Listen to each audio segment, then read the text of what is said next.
mom and dad. Your mom and dad.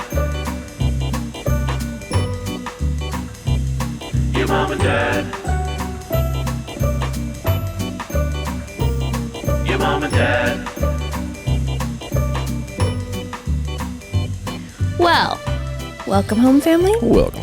It's your mom and your dad, and you're not gonna tempt me. Listen, I know that we discussed the wildness that is the soundtrack of this show at the top of last week, but I have to tell you, episodes 4, 5, and 6 took it to an entirely different level.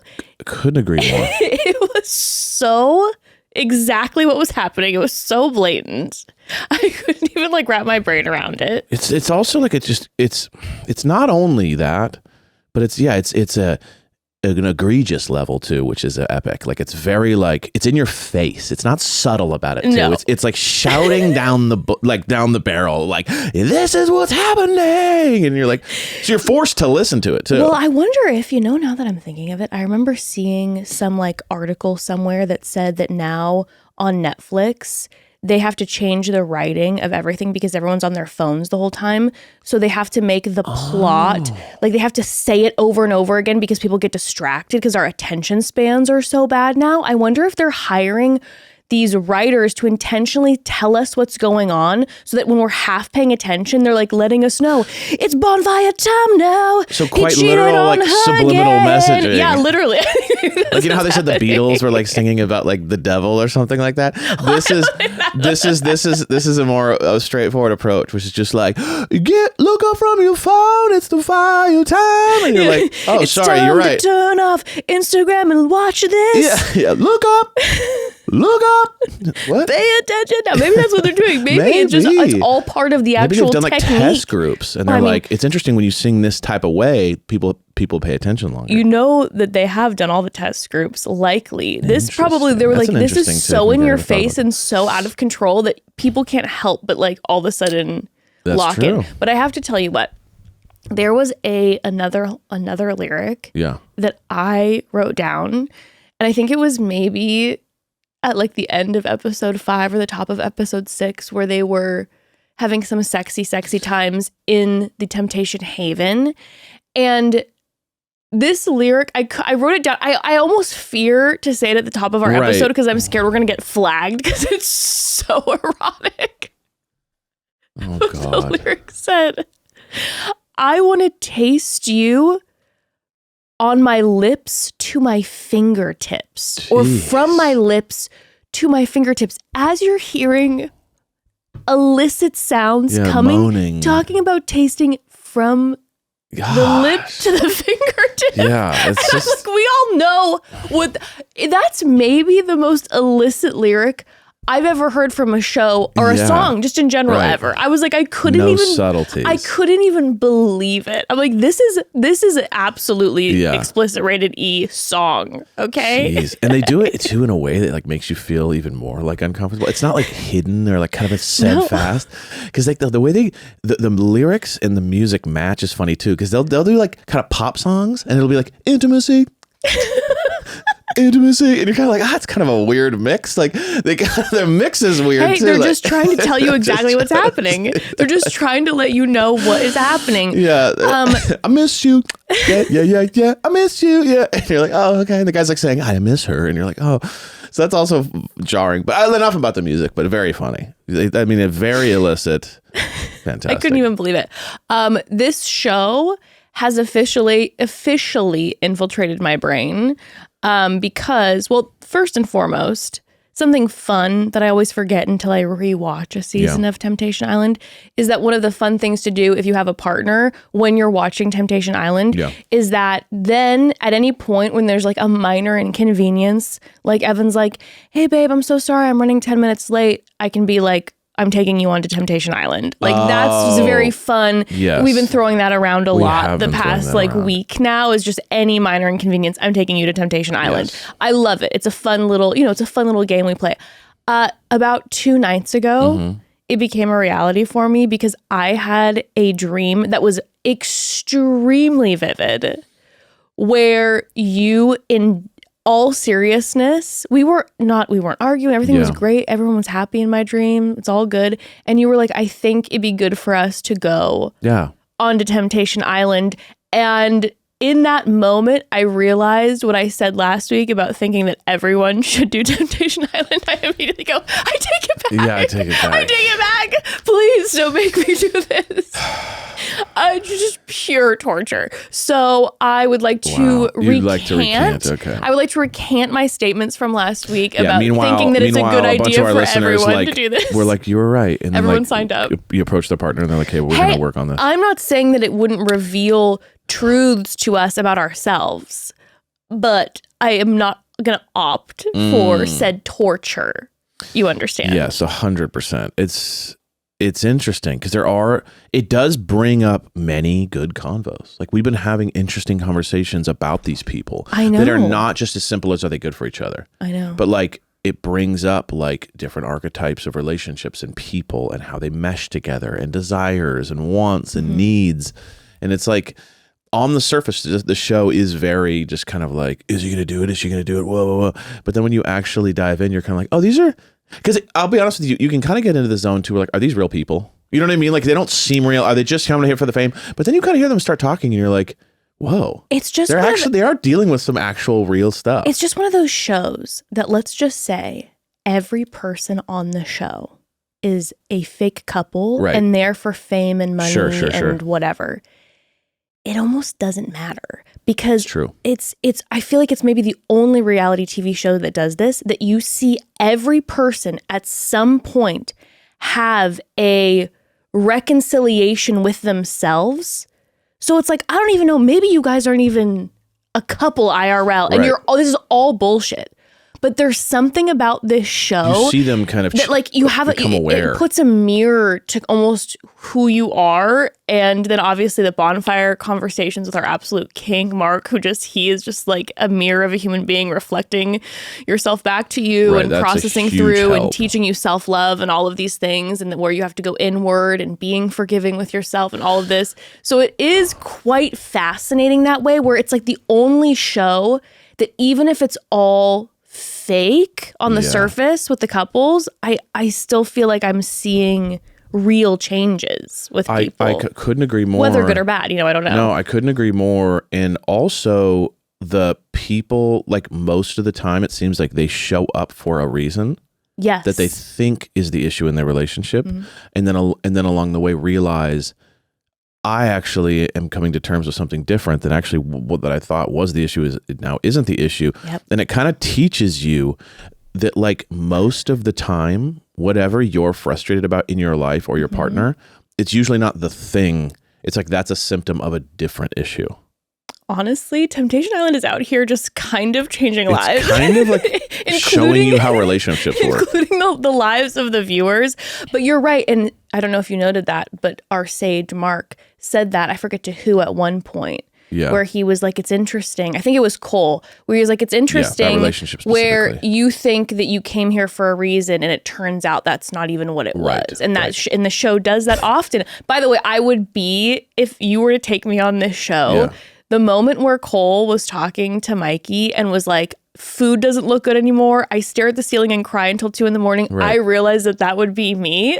But the problem would be, because of my pride, like I talked about, I'd be like, I couldn't do it in front of the camera. So in front of the camera, I'd be like, you'd be Mikey. Oh my God, I'd be Mikeying so hard. I'd be like, I love this place. I love it so much. And then as soon as the camera turns off, or I think it's off and it's just like in my room and I'm not noticing it, I'm just like dry heaving crying and be like, I miss it so much. I'm already ready to get into this. Yeah, let's get into it. So I'm already like, let's get it. Let's get into it. We got to take a quick pause first before we dive in. Family, so we are introduced to the Temptation Haven in this batch of episodes. Glamping, truly. But if you really wanted to tempt me with the Temptation Haven, you better make sure the furniture was looking good, okay? Looking divine, aka furniture from Article. Of course, article.com, baby. We are obsessed. We got our first piece from Article so many years ago now, years and years ago. And we have kept buying from them ever since because they are absolutely the best. So first thing I noticed when our first piece arrived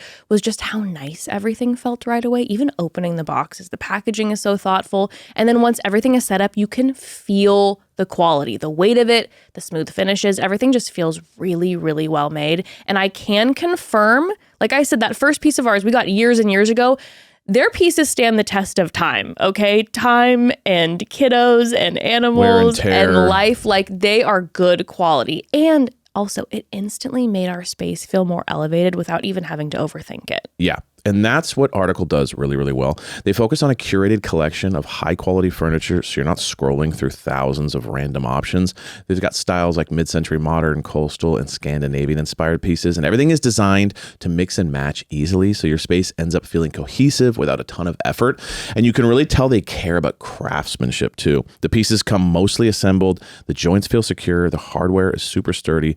It's the kind of stuff that's built to last. The whole experience is also just easy. Shipping is fast and affordable across the US and Canada. And if you want help, they even offer professional assembly. Plus, their customer care team is available 7 days a week. And they offer free interior design services, which is actually really, really helpful if you're trying to figure out how to pull a room together. I mean, they're just the best. Yeah, they're the best. The free interior design services, are you kidding me? Amazing customer service too. And I love that you can order with confidence because they have a 30-day satisfaction guarantee. So if something doesn't feel right once it's in your space, you're not stuck with it. But honestly, once you see how good everything looks, it kind of makes you want to just slowly upgrade every room with Article. Correct. Okay, we got our couch from Article, dining room table, chairs, love seats, side tables, etc., etc. And we keep going there because they're just, like I said, simply the best. You got to check out their website and scroll. You will be drooling, okay? And Article is offering our listeners $50 off your first purchase of $100 or more. To claim, visit article.com/momdad, and the discount will automatically be applied at checkout. That's article.com/momdad for $50 off your first purchase of $100 or more. Okay, so today we are covering episodes 4, 5, and 6. Yeah. And tune in next week where we will cover, I believe, the remainder of the episodes. Yes. I think it's the finale. And then maybe after that, I think they're doing a reunion on the Vial Files. I think maybe it's actually airing when this drops. Okay. But yeah, so then maybe we'll cover that. If it's interesting, maybe we'll cover that, cover some things that are hitting the news. Because we got to talk Bachelor being renewed. Yes. We got to talk Secret Lives of Mormon Wives Orange County. There's a few things that we just need to discuss. Maybe in a couple weeks we'll tap into maybe reunion, tap into some news, some updates, and get our hands dirty in that way. But next week, tune in for the rest of the episodes of this season of Temptation Island. But right now, let's talk 4, 5, and 6. I think we should go couple by couple this time. Yeah, I think so too. I think we should go couple by couple. And I will tell you, this is an interesting season because I feel like typically on this show, there's one couple that I'm kind of like, I'm processing both of your sides. Yes. And the other 3, I'm like, screw that person. Right.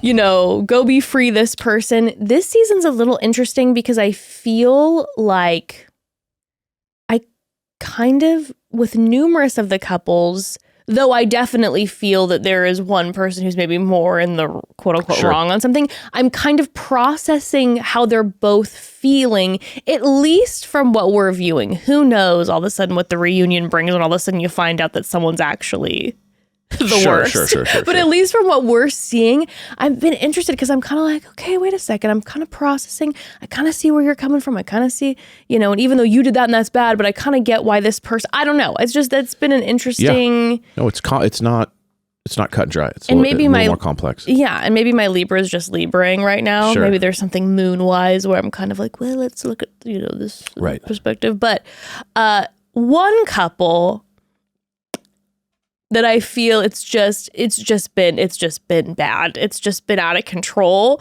It's been wild. And I have many questions, is Jack and Shyanne. That couple. Tough, man. Let's talk Jack and Shyanne. So toxic. It's really bad. It's really bad. Yeah. I need both of them to leave, obviously not together. But I also feel that both of them need to leave single and do a lot of like self-examination and process through what seems to be a relationship that started very young. And we need to discover who we are without a partner. 100%. 100%. Really interesting. My initial just kind of takes on them is that she doesn't like him, but is like, she's the only boyfriend. He's the only boyfriend type energy. So it's just scary to leave and to not be with him. She doesn't like him at all. Yeah. He, I think, does love her, but almost more in a like, because we've been together forever. But then he also has so many issues, and he wants to be able to live and go out and do his thing, that they're both like toxically linked because of their youth. Yeah. You know what I mean? So it's like they can't help, like she can't help but resent him and hate him. And then he can't help but be like completely torn in this, like, I want to be a club promoter who parties all day, right. but I'm with this woman who probably wants like much more serious things. And so I'm like, he's completely cut in half as a person, clearly. So it's just really interesting to watch their dynamic.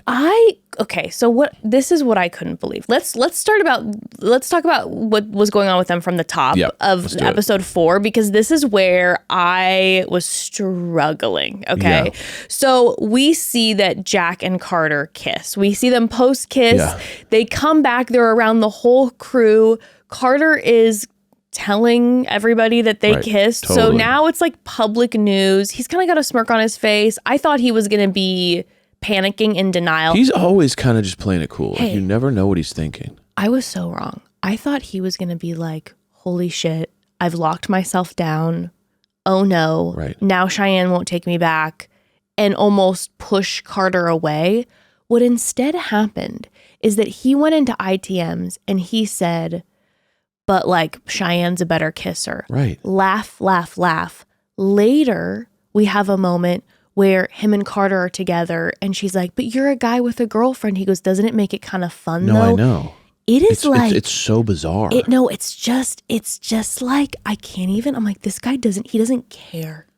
Which is weird to me. And this is where I'm struggling. But then he'll later on be like, let's see if me and Shyanne can work past, or whatever. And you're kind of like, huh? Like, it's just, he's constantly doing this thing where he's doing his behavior matches nothing of what he's saying.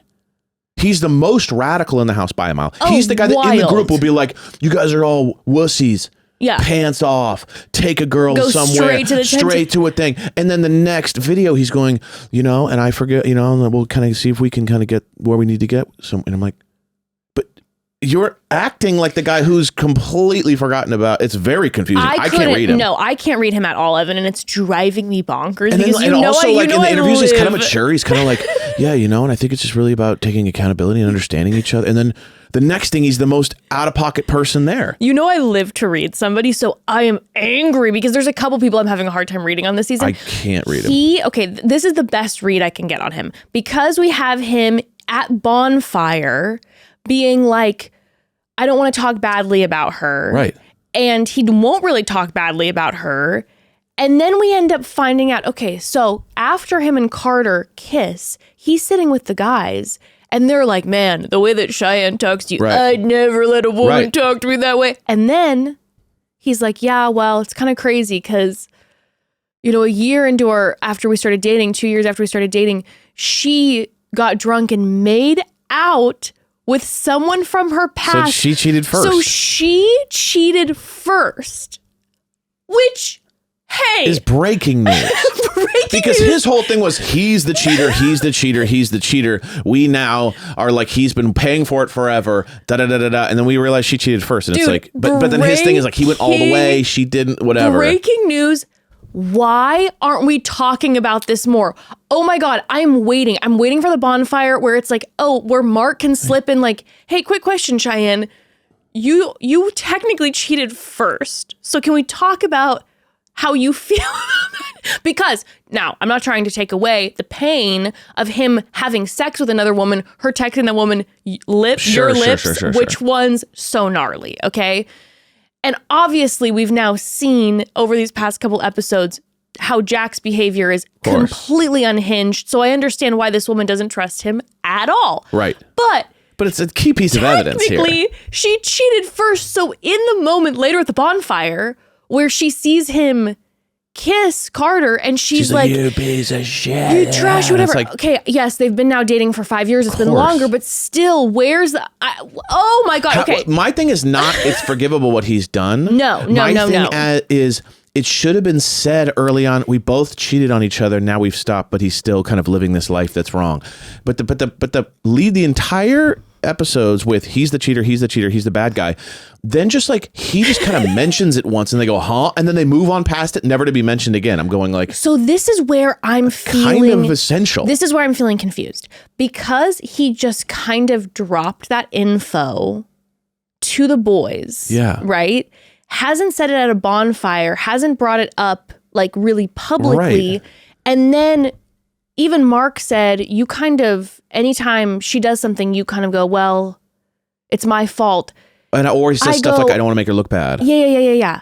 I'm like, what's happening? Is he protecting her from, but then he'll go and brazenly have like hook up with somebody. Do you think he's kind of justifying it through the process? Do you think it's more like, this is what we came here for? So I'm living all the way. I'm doing this experience for the experience. Kind of like how last guy did. Remember last, it was like, I want to do a threesome. And I want to get back together after the threesome. Like, but you know what I mean? Like even logically to us, it doesn't make sense, but maybe he is looking at it like I'm just living, I'm doing this experience all the way. He knows Shyanne is not okay with that. We heard her say, then later we hear her say to the guys on her side of the villa that she said, I told him if he embarrasses me on national TV, his friends are no longer off limits. Which is an insane way to make yourself look somehow equally bad. Being like, if you hook up with anyone, I'll fuck your friends, which is even gnarlier than just randos because it's kind of like it's to cut deep. It's like, and then one of the guys was like, you might be the pettiest person I've ever met in my life. Like, they are just toxic incarnate. But what I'm trying to figure out, and it's really driving me bonkers, is seeing him not mentioning her side. Of course. Well, yeah. And almost seeming like he's trying to protect her, but simultaneously just having no heart by being like, yeah, Cheyenne's a better kisser. Huh. Right. I'm confused. So hard to read. Because that was a pro Shyanne comment while he's kissing another woman. I can't read that. And then again later with the Carter conversation where he's just like, isn't it kind of fun though to be hooking up? Like, I mean, how callous to be in a relationship for 5 years and to say that and to be like, not even to hear someone say, isn't it kind of crazy though because you're in a relationship, and to not even pause for a second and then go, I don't want to think about that and keep doing it. But to be callous enough to say, but isn't it fun is insane. Okay, so what's happening? I don't know. I can't figure it out. She's easy to read. She's angry. She's pissed. She doesn't really like him anymore, but she's like kind of obsessed with him, kind of so codependent because they've been together forever through their youth, through everything. I get her. She's just mad, doesn't like him anymore, but it's like, I don't know what to do. Yeah. And then is like revenge hooking up and doing this stuff to get back at him because she's so angry. He's an anomaly. Her, I totally understand. I completely understand everything that's going on, at least I think, with Shyanne. Because I can feel it in my gut. She cheated, right? Via kiss, right? She didn't have sex with the person, but she cheated. She broke their boundaries. She kissed somebody else. And she knows what she did is wrong, I'm assuming. But then he went way far and broke her heart. Right. And that's has been her person. And like she said, I don't know how to live without him. It's her youth, her growing up, her like, all of this stuff. I get it. There's like this clinging on to codependency, but then also like, fuck you, you've hurt me. I'm over you. How dare you? You also were supposed to be my friend. When you're with someone for that long, and especially when you're starting that young, like that's your buddy. Yeah. That's your friend. So I understand her wanting revenge. I understand her being like, screw it. Like I understand that all. Him, I don't get. I can't figure it out. And I guess the closest place where I'm landing is that like, he's just pretty icy and like just the ability to be using, even Carter later, then when he hops to Jasenia, to be able to like use people along the way to get to what he wants. It's just so selfish. Yeah. But maybe the only thing that's stopping him with Shyanne is history of friendship. Maybe it's like because he's known her so long, there is like I don't maybe want to say that about her in a little sense of that, or I don't want to talk badly about her because there's like a history there. Or maybe he's nervous because he's scared that if he talks shit on her, that she'll be like, oh, you think I'm bad? Right. Check this out, and then name all the things. Right. But whatever's going on, I'm having a hard time putting it together. I really am. Very weird. Very confusing. I really am. Okay. So Jack and Carter's relationship continues throughout these episodes. I mean, they end up actually going on a date. He admits that he's not a romantic person in his relationship with Shyanne, doesn't take her out on dates, but it's something he wants to work on. And we see him just slowly start to just be like, now that I've kissed her, I might as well just do it. We're in it. Now, a huge factor with Jack, I think, is the drinking, Evan. He seems very intoxicated a lot of the time. And then all this, and then he gets real like Randy. It's like you notice. It's like he starts drinking, and then he's immediately like, "Let's go to bed. Let's go to bed. Let's go do this. Let's make out." You know what I mean? It's like when he's sober, he seems to be a lot more like aware, and then the second he drinks, it's like he turns into someone different. The thing that's freaking me out is that it's like, is that when he's drinking, he's making these terrible, hurtful decisions. But then the next day when he's sober, he doesn't say like, "Oh my God, what have I done?" No, he I think he is like, "Yeah, that's what I did." So it's not like he regrets it. So no, I'm not saying yeah. It's just more like it's interesting. It's more like it's like the booze allows him to make the choices he wants that he's too afraid to without it. Yeah. So they all end up having this group outing, and he's taking the boob shots. Yeah, he's doing full boob doing shots. The whole thing. And he's then like, "Hey, Carter, do you want to come to bed with me?" Right. And I don't think they hook up. It doesn't appear that way. Either way, they're doing stuff. It still looks to then the partner like you're taking this person to bed. You're sleeping with them in bed. But he's then saying, he's like, "Yeah, it was weird sleeping next to someone else. Like I'm used to sleeping next to Shyanne." So it's like, he seems like he misses her, but I'm assuming it's in a way that she misses him where there's like, I've just been with you for so long. But in the first bonfire, Jack sees clips of Shyanne talking about with Preston, how she's never really truly been happy with him right now. That she doesn't trust him. She's like, he's been filling my head with a ton of bullshit. Her and ITM saying like, I'm realizing that I'm okay without Jack. And we're seeing Shyanne actually start to have fun in the villa. And he but also is like talking shit about him too. Like it's not like a it's not like graceful. It's definitely like he's a fucking loser and Preston's a real man, and like, you know what I mean? Like it's definitely not just like discussing some issues like maybe Scarlett does. It's like, this guy's a fucking idiot and he's stupid and he's that's why I'm realizing now what I really need. And you're like, okay, geez. To the point where like every time she's on screen, all the other guys are like, geez, dude, like. Well, and it's like really triggering a lot of the men. It's venomous, and it's like every guy's most insecure part. She's nailing them. Exactly.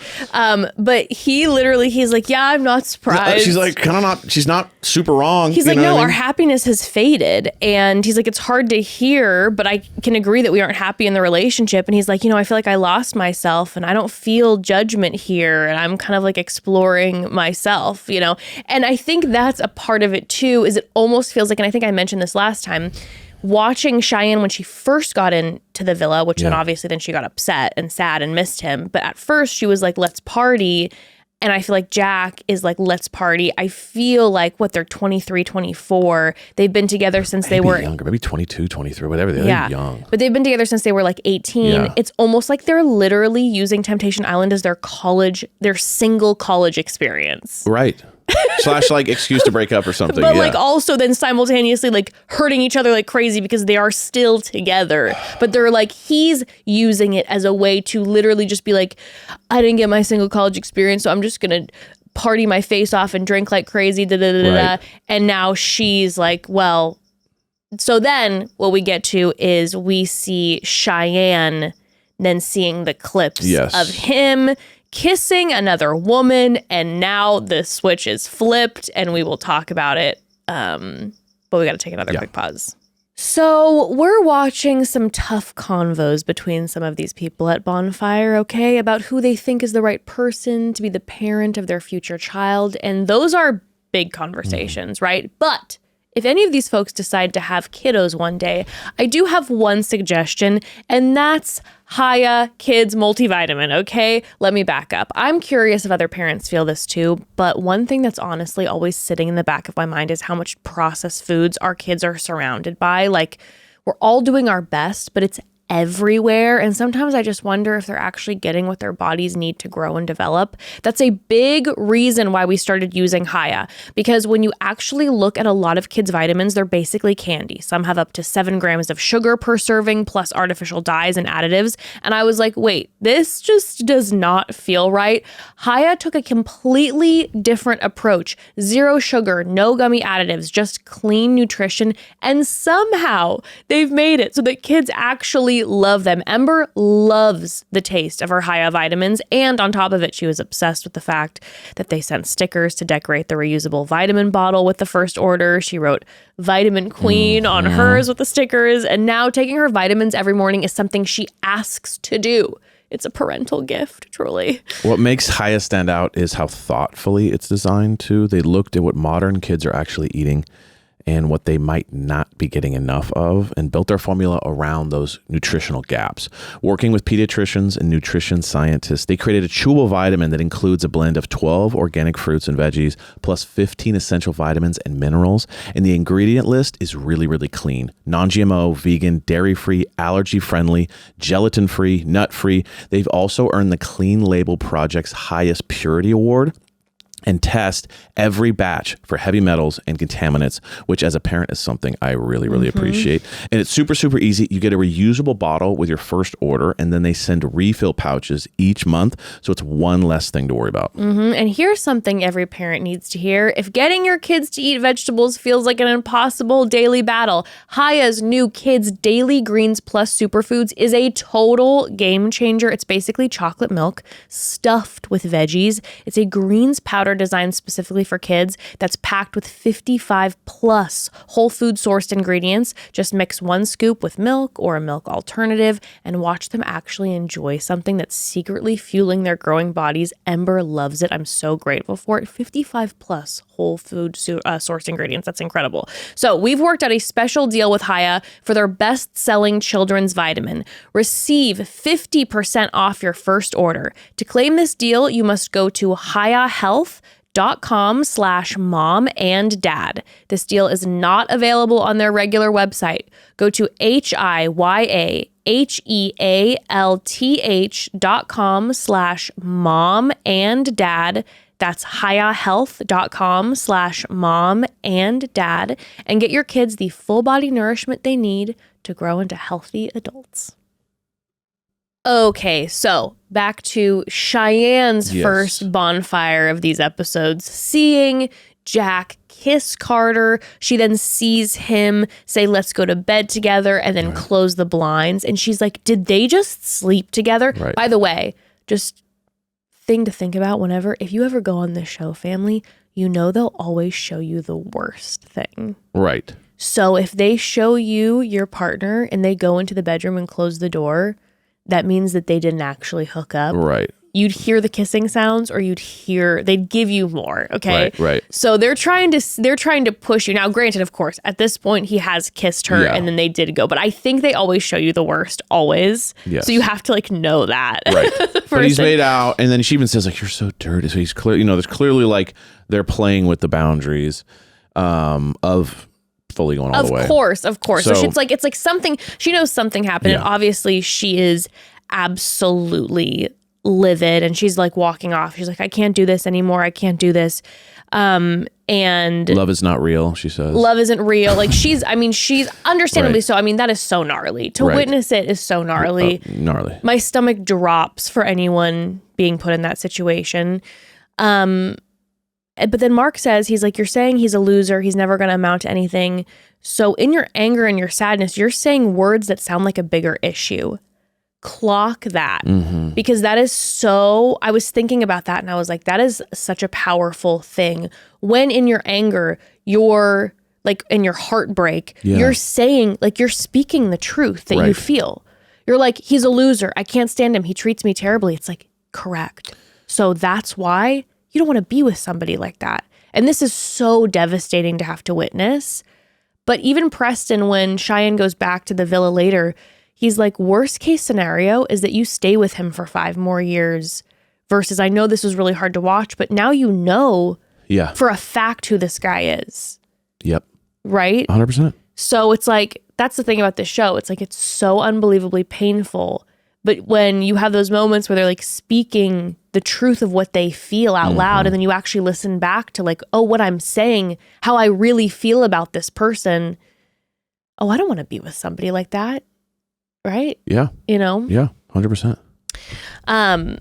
But they find out that the Temptation Haven is now in place, which, if you all recall, if you watched last season, is a little tent glamping situation outside that you can take whoever you want into it. There's no cameras allowed. Mics are always on though, so you hear everything. But there's no cameras allowed in there. And if someone from the other side goes into the Temptation Haven, the other villa, the lights all turn red. So basically, if there's a guy in the Temptation Haven, the women's villa, lights all turn red. So it's literal torture. But you don't know exactly who, so you're just guessing. It's a mind game like you can't believe. Yeah. It's torture, okay?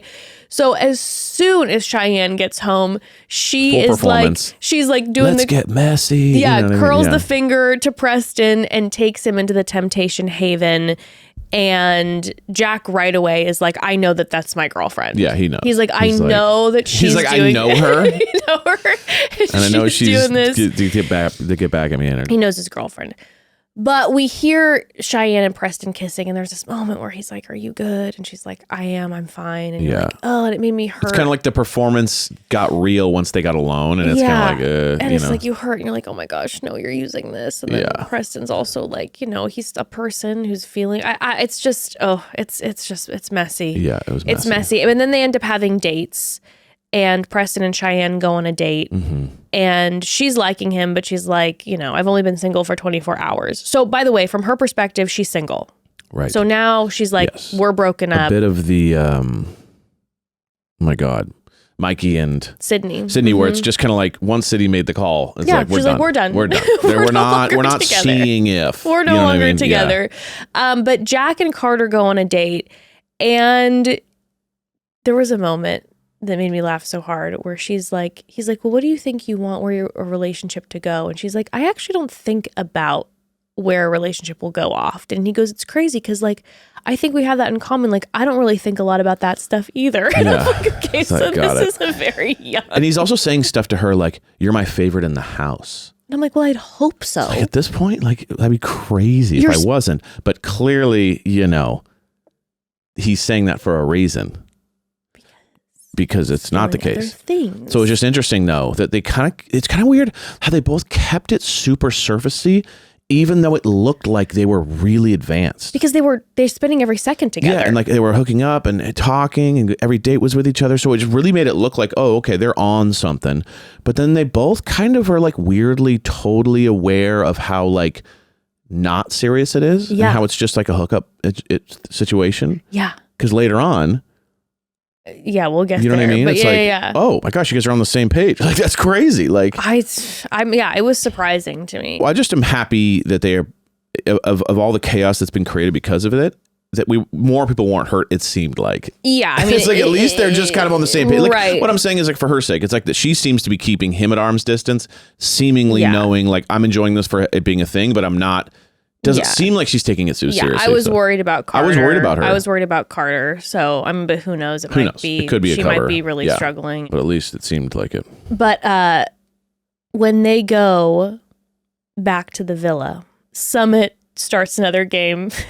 Love it. Summit's the game. Summit's just here for a good time. Like truly. Some is just like, this is vacation. This is camp. This is summer camp. This is grown-up summer camp. And we're going to play Kinky King's Cup. He just wants to have a good time. That's his thing. He's a party boy. He just wants to party. But Jack is clearly drunk. He takes then Carter into the Temptation Haven. The lights are turning red, but Cheyenne sleeping. She finds out about it the next day, and she's crying. You know, she's devastated. So she's in this situation where then we see the guys have an ABC party, aka anything but clothes. Right.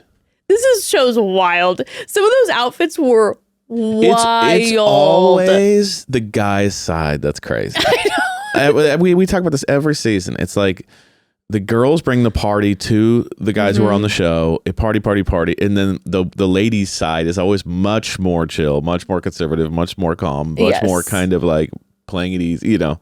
It's just always how it is. When you get a group of women together, we are a blast. Right. And so it's like, we're going to have so much fun. But not when your boyfriend's in the other villa. That's no, of course. Yeah. When you're, but that's because the guys probably, the guys aren't like, they're not planning fun parties. No. They're a little bit like, hey, they're like, are we good? I don't want to, is everybody okay? No, they're like, we're cooking meat and we're drinking, we're talking to each other. Yes. And that's not often the focus. It's like, no, let the ladies have a good time. Right. So the women were like, we're a party. We're going to make sure everyone has a good time. Right. So totally, of course it's always more fun. Totally different energy. If the men need to step up. Now I will say this season, it seems like the men are stepping up more than what we've seen and more in the past. Focusing on like, hey, let's have a good time. Hey girls, like we're going to make you dinner. We're going to have a good time, distract you. Like let's have like, you know, whatever.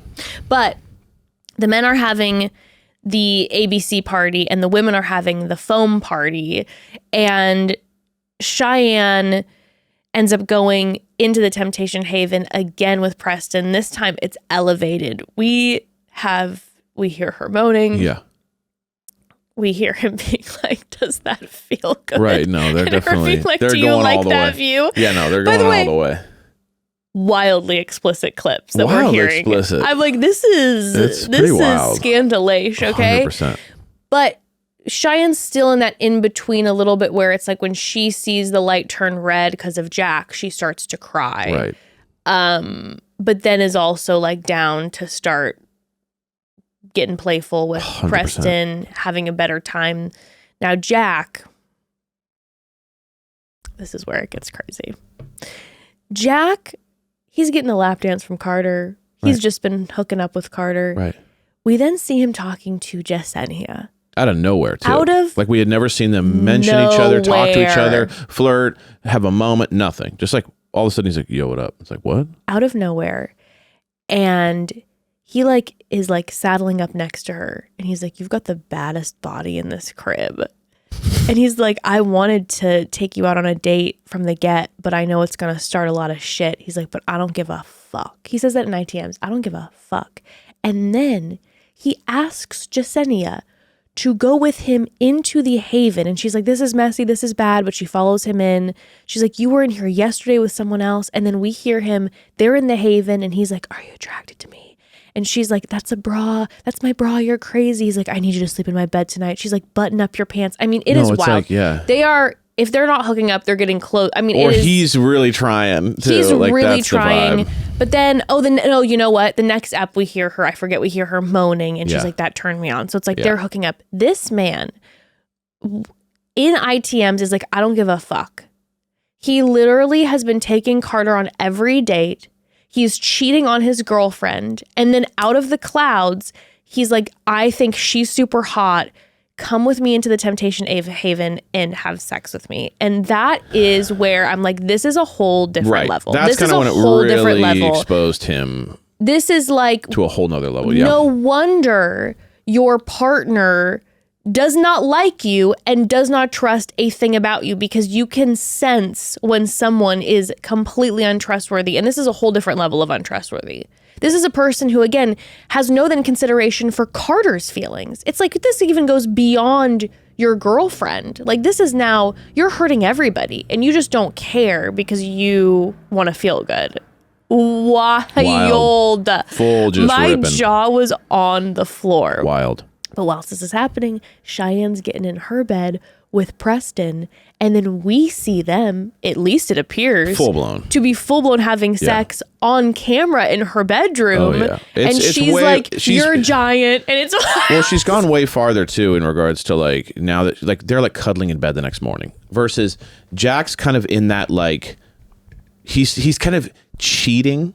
Like he's doing the hookup at a club vibe now, it feels like. So it's kind of it seemed like it was headed that way with Carter. Yeah.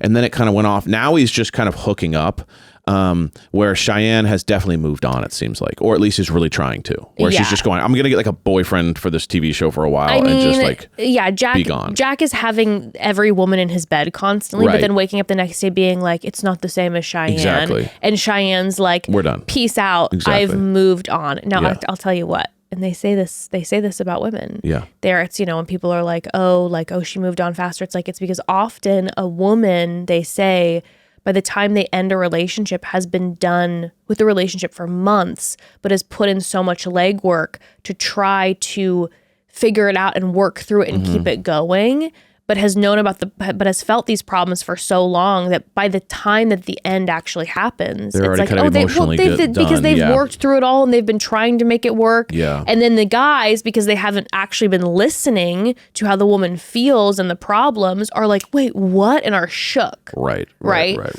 So it feels like with Shyanne, now I think when they have the final bonfire that she's gonna go off on him. I mean, that's one for the record. But like, I think she's done. No, I think she's done too. I think this is what she needed in some ways.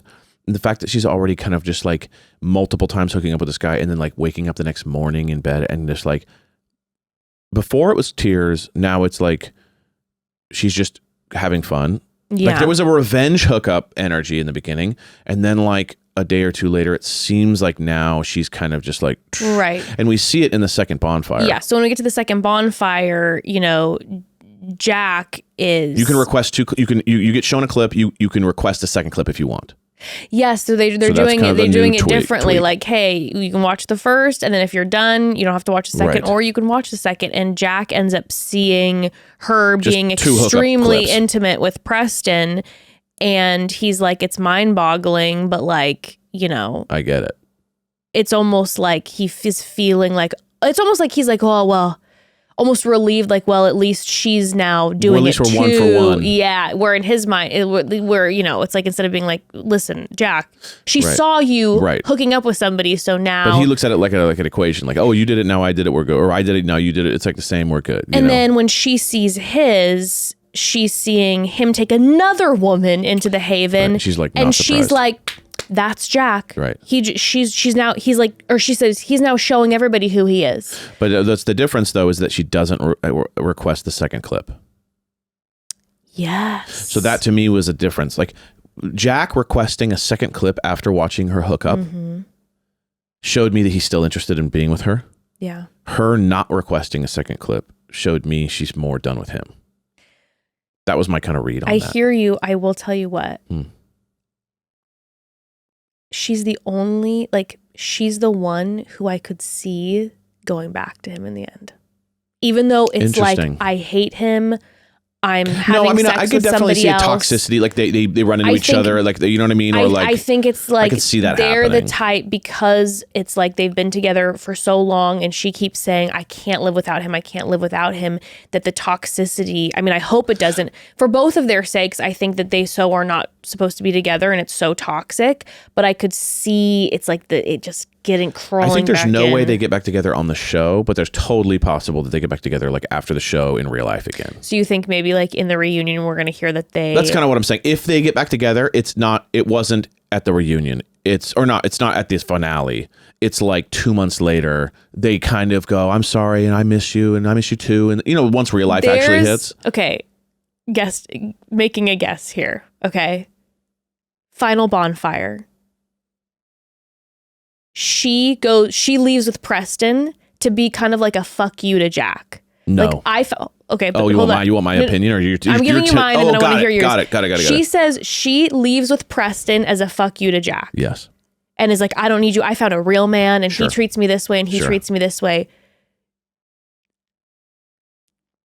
I'm trying to decide if Jack leaves with Now, so the question is too, by the way, the next day, Carter, bless her heart, is like, this is part of your journey. And I was dude, blown Carter, away. who is like, this woman? You a real person? Who is this woman to be so, I mean, that man does not deserve her. She's like, I'm going to give you a hug and let you know you're growing and stuff. That man does not deserve her for 2 seconds. Carter, I hope that you go and you find somebody who like treats you better, because the fact that you're like, I see that you're working on yourself and this is about you. Out person alive? Dude, like, so have you reached nirvana? Like, holy But I don't know moly. now if Jack is going to be with Carter or Jasenia.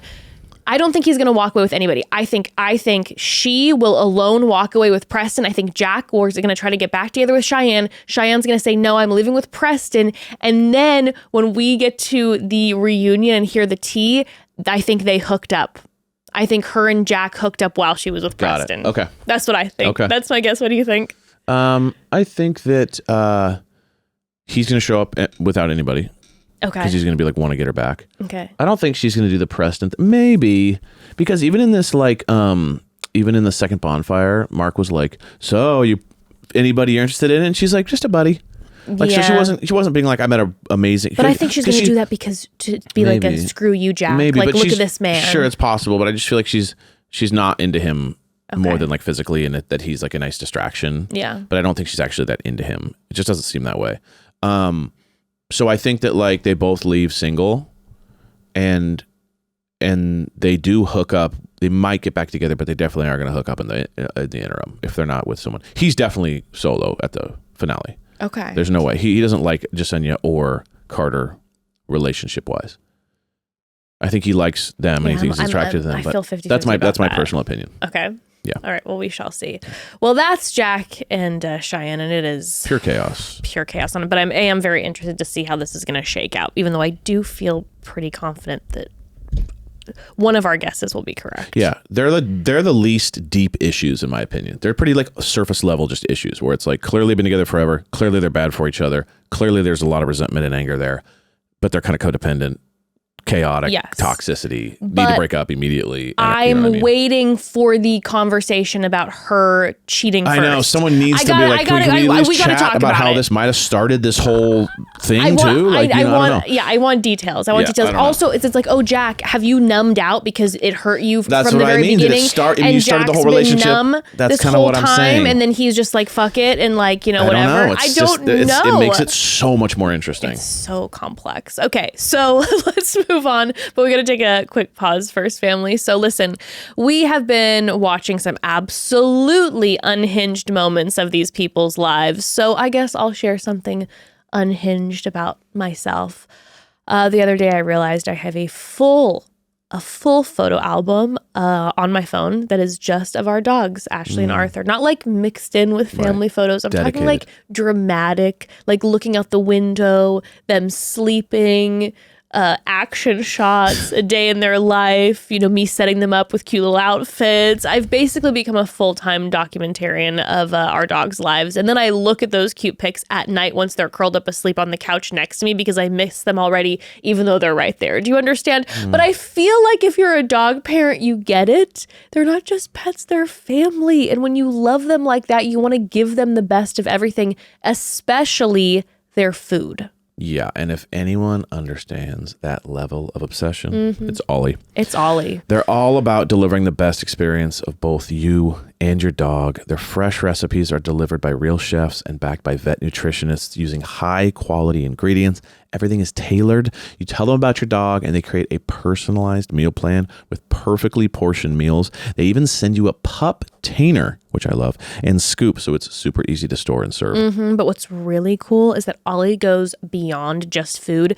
Through their app, you can actually do health check-ins with real vets. Just upload a photo and they can help check things like your dog's weight, digestion, teeth, and coat. It's really, really incredible. And I will say, since switching to Ollie, our dogs are fully obsessed with their food. Okay. we've never witnessed anything like this with our dogs. Like, it's no longer casual. This is an experience. Okay. There's pacing, they're staring, full emotional anticipation. It's honestly kind of amazing to watch. And it also gives me peace of mind too, just knowing that we're feeding them something thoughtful that they love, that's also so high quality, and that we can check in on their health whenever we want to. And by the way, since they started eating Ollie a few months ago, their coats are glossier, their poops are better, their breath smells better. Our little older girl, Ashley, has more of a pep in her step. She's got that energy back. 100%. Okay, it's amazing. We're super, super grateful for Ollie.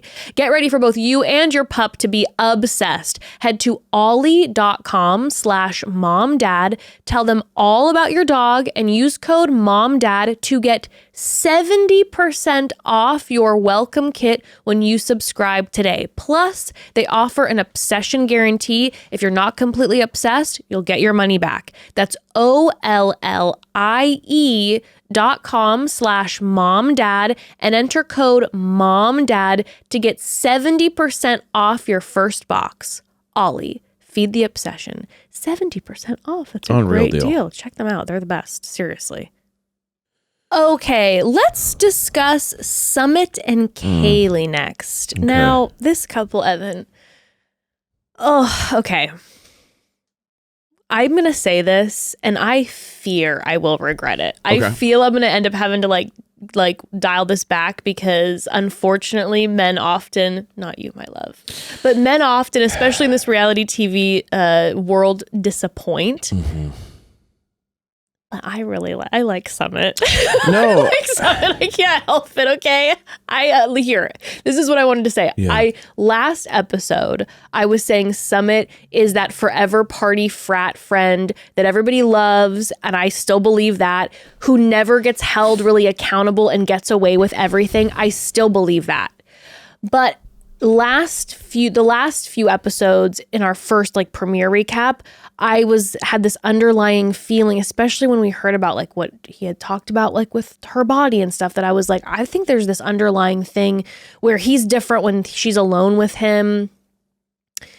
And I don't know. And I think now, and again, I even saying this, I'm like, it's coming out of my mouth and I'm regretting it because I'm I feel like I'm going to be wrong. But I feel like now watching him more over the past few episodes, I think he's very immature. But then now also finding out that they're only he's only 24 or 25. But I think he's immature, and I think he needs to take some big growth steps. And I think that there is a thing of where probably throughout his life he hasn't been held accountable for things he needs to be held accountable for because he's cute and funny and whatever and gets away with stuff. But there is a thing about him that I do feel like these couple episodes that he is trying. Yeah. And I think that when he said those things, that doesn't take away how incredibly hurtful they are. And I don't doubt that some things were said that were yeah, I'm not, you know what I'm trying to say, but yes. The more I'm seeing of him, the more I'm when he said oh, it was stupid man brain, and I thought that I was helping her because she asked, I'm more starting to think oh, is he that guy truly where he did just say that and it was a stupid thing to say and he's trying to learn. He's not reading that she's desiring compliments and being built up. He's reading, oh, you actually want to know? Okay, so here's how you do it. Right. And it's that shows you that of what probably is more what's going on. That's a very different. Now, again, I could be very wrong. Well, no, we're saying if that happened. Right. And so I'm saying it's those are two very different things. If he's the type of guy who's I'm tearing this woman down on purpose, I'm get out of here. Of course. And that's what I was feeling at first, that I'm is that what's happening? And the more I'm watching him, the more I'm just oh, you have a lot of places that you need to grow, and you're not hearing her because you want to be a free floater and fly free and then, but you're not, but you also then are choosing to be in a relationship with her and making her feel bad about herself because you're I want to do all these things and you're holding me back. I'm not saying what he's doing is good, but I'm also saying that I think the first couple episodes, I thought that it was going to get real bad. And I guess he surprised me. I thought by episode 6, he would have cheated. Right. I was assuming that he was going to cheat, that we were going to see the side of him that was a side that was a darker side of, sure. Lashing out. And what I feel I'm seeing is him actually doing his best to resist temptation and to really kind of figure out what Kaylee wants, and I think he might have figured it out, and I don't think that they should be together. I think that they are two very different people. Mm-hmm. But yeah, that's a long explanation to say that I think that I don't know. Yeah. Yeah. I mean, I look at it a little bit like she kind of said it best. I'm terrified about being alone. Yeah. I struggle with happiness. Summit loves his life.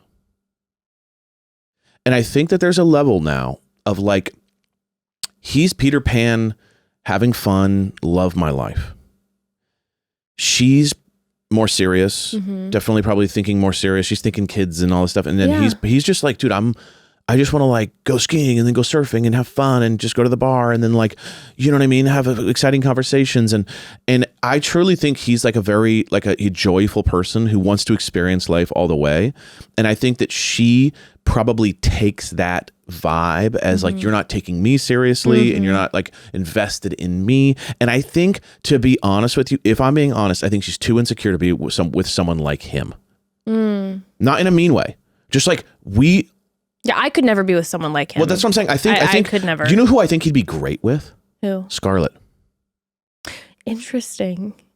I think Scarlett is kind of built for someone like him. Okay. Pretty independent, kind of like taking advantage of the situation. He's taking advantage of this thing. Yeah. He's not cheating, but he's also going, well, why do we come on the show just to sit in the corner and cry, or to kind of like meet people and have fun and kind of enjoy the experience, but at the same time, like not push way past the limit. And I feel like he's riding that line very, like he's kind of doing the thing that Scarlett's talking about Cole doing, which is like, we're here for a reason. So like respect the boundary, but at the same time, kind of, I feel like he's riding that line versus I do feel like up until like the last episode or whatever, Kaylee the whole time has just been like sitting there, like feeling so much anxiety and feeling so much frustration and all this stuff. And I'm going, you need to be in this thing too. Like you like let it down a little bit, kind of see what you need as opposed to kind of be frustrated just constantly at him. That's kind of my general take is like, he either shouldn't be in a relationship. Yeah. I think he's young. He needs to be with someone who's very independent, who can just kind of, they can kind of float. Yeah. I think she's thinking she's mature, she's serious, she's got needs and desires and wants this kind of thing, and he just seems to be like so not that person. Well, because even so throughout these episodes, we hear her discuss there's like a time where she's crying about something and there are girls and his friends outside partying and dancing. And she said, he leaves me to go out while I'm bawling to go out and dance. And that's where when I'm explaining my thoughts on Summit, that I'm like not trying to say like, oh, love him, he can do anything he wants. It's like, no. I think there's been some serious mistakes made. And my issue is if you are someone who you want to party and you want to have a good time, and you don't want to have any responsibilities and ties, then you need to then choose that. But you can't drag someone along with you and hurt them along the way, being like, yeah, but I don't want to have to deal with the pressure of you wanting to settle down more. Right. It's like, you can't do that to somebody. 100%. And I feel like he's being unfair with Kaylee because it's like, hey, I want this from you, when that's not who she is, but yet he's still choosing to be with her. That's the issue. So it's like, she probably grounds him. Yeah. And makes him feel like solid. Yeah. Probably mom energy going on there too, where he's like, oh, I have this like rock solid foundation that makes me feel good when I come home. But reality is like, it's not what I need day to day. And she needs someone who's probably much more reliable, lets her feel a little bit more free. So where she's feeling less stressed all the time about what's he doing, what's he up to. Even if he's not doing anything, it's just that feeling of like insecurity about the relationship where I don't feel secure in us. Yes. And I feel like if you're using basic terminology, she's dragging me down, he makes me feel insecure. It's like they're doing that to each other because they're not what each other needs. Yeah. But I feel like then what he's doing is like, not fair to her. Not fair at all. Because you're like, hey, I'm going to show up in A, B, and C type of way as a partner, but I won't give you this part. Right. And then you're like, but then Kaylee's like, well, I want that part. And then he's like, you're being too much this way. And it's like, no, but you can't, it doesn't work that way. And she hits me as someone who is being misrepresented on the show. I think so too. Because of her relationship. Does that make sense? Yeah. Like, she seems like a person who's capable of a lot of fun and joy and excitement and energy, but her relationship makes her feel so locked in that she can't release. She can't take a deep breath because she's always kind of waiting for a ball to drop or something to happen, or, feel deserted or whatever. So I feel like I can just sense in her the stress. And I just want her to be like, oh.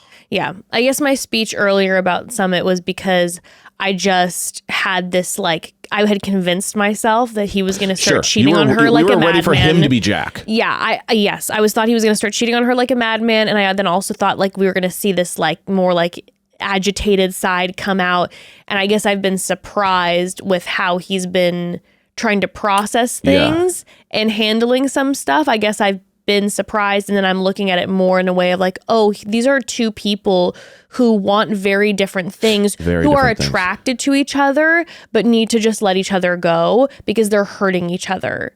And he's not hearing what she's saying. I think in his party boy frat immaturity, he's the guy that, listen, sometimes the person that everybody in the room loves doesn't have enough room for that one person. You couldn't have said it better. Right? That's so it's like a lot of people are drawn to the life of the party. They're giving their life to everybody else. But sometimes in the life of the party, they're giving their life to 100 people. And so it's like, hey, she wants to be seen and loved and affirmed. And by the time he gets to her, he's like, I only have this much left for you. Right. And now you're also not a fun time right now. Yeah, like you're a bummer. Because you're not. We need to talk about this issue we're having, and it's like, dude, I'm trying to have fun. I'd rather go. So there's a huge immaturity piece there. Big time. Unless, again, you want to live in a way where you're like, I'm not going to do that to anybody. So I'm going to live my fun, party-free lifestyle, and then bless everyone with my good vibes and my games. But I'm not going to then pull someone in who, like, you know, non-consensually. It's like, I don't want to. I wanted us to be in a relationship. What is this? Yeah. You know? But again, there's also then that lingering fear when I say that all of a sudden he's gonna. I also wouldn't be surprised. All we're doing is we're talking about what we know right now. We're not talking about what might happen. I wouldn't be surprised though. Still, if all of a sudden we hit cracks. episode 8 and he cracks, you could see him. You could see her, maybe exploring, getting kissed, or saying enough about him that like is frustrated about him, where he goes, you know what, forget it. Maybe I'll never be good enough. You know, say something like that, and then kiss someone or something. See him that all could of a sudden happen. Episode 8 kissing someone and then being like, oh fuck. Or I could see them all of a sudden doing the reunion and finding out that the reason that she has these feelings about Summit is because in the past he's done some kind of sketchy things that wouldn't surprise me. So that's why I'm like, I don't know. I was battling. I was having an internal warfare watching these a couple episodes because I did like watching him. He made me laugh, like during the part in the bonfire where he hears Kaylee telling Zach that she just wants him to be a fucking good boyfriend and that he makes her feel bad about himself, and he's processing that. He's like, I don't feel this way because I feel like, you know, I'm good to her, but I guess I'm an independent person and I just don't see why we always have to be together. Maybe I'm just not ready for a relationship. And then Mark says that may be, and he goes, oh, I didn't think you'd say that. That was so funny. It was so funny. I loved that. He's like, oh, geez. It's like, oh, never mind. I thought I was kind of like roasting myself. I didn't know you were going to say agreed. It was very, but it was honest. Again, it's like, that's the charming side about somebody is there is like an honesty to him where he's just kind of like, you don't feel like he's got these games that he's playing. But last few episodes, I thought he was playing games. Interesting. Do you know what I'm saying? Yeah. So I struggle. You're torn. I guess the reason that I'm starting to end on the side where I'm like, I think he's being real is because of, I guess, his behavior in the villa is still party boy, and he rides the line. But he's not, like, he's being a party boy who's not doing the thing, which is like you'd expect him to have So done. I guess that's where I'm kind of like, maybe believing what he's saying. Like he has the discipline and the awareness enough to be like, I don't want to hurt her. Yeah. Interesting. Yeah. Yeah, no, I agree. There's kind of it seems like every time it's headed somewhere and it doesn't go. Like even the fake out with the kiss. Yeah. Where and then he moved over and kissed Mikey. Right. It's kind of like, oh, like anyone who looks and acts like him would have kissed her. Which then Kaylee sees that during their bonfire, and she's like, from Kaylee's perspective, Kaylee goes, why would you disrespect me by even faking a kiss? Like, why do you have to do that? And I think that's inherently a thing. Sure. Where it's like, Kaylee's the type of person where she's like, these are my boundaries. I'm not comfortable with you even pretending to kiss this woman because I know you're doing this. He's doing it to get a rile, like, because he wants. He's trying to make everybody laugh or whatever. Because he wants the reaction from everybody else. Big time. And she's like, can't you have enough respect for me to know that would bother me and to not do that for a second and not get the affirmation from the group? But instead, you've got to do the fake out. And so that then hurts Kaylee. But then from that first bonfire, Summit was walking away and his feelings were hurt because he heard Kaylee say that she doesn't think he'd be like good being the father of her children. Yeah. She's like, is this the type of guy? Like, I don't think so. Yeah. And that tweaked him. He got tweaked both times. Yeah. It hurt his feelings. Yeah. And that's when we all of a sudden, for the first time, I feel like really started to see him be like, well, I'm a good partner to her. I'm a good partner to her. This is when he's frustrated. He's going like, dude, she's talking so much shit. Yeah. And like, what the hell? I think that's where he's feeling like, I'm a good guy. I'm not doing anything wrong. I'm like, and you're saying this stuff to all these guys about how bad I am. Like, what's happening? This is when you see the frustration rise a little bit. And just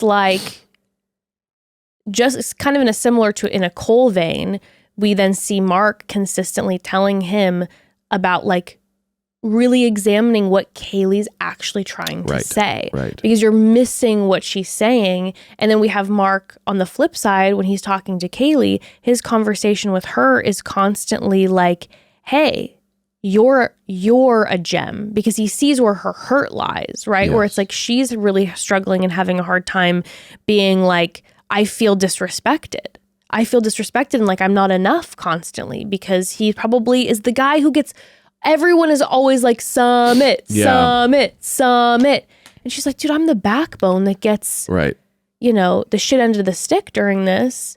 That's going to make me feel this big. And nobody's recognizing how wonderful I am. And I feel like Mark's been great being like, you are a gem. Right. And you need to focus. She needs some build up there. Yeah. Yeah. And he's like, you need to find out what's important to you and then later decide if he's the guy who can give it to you. What do you need? Right. And then is Summit going to fit into that or no? Yeah. Couple more things between Kaylee and Summit, but we got to take one more quick pause.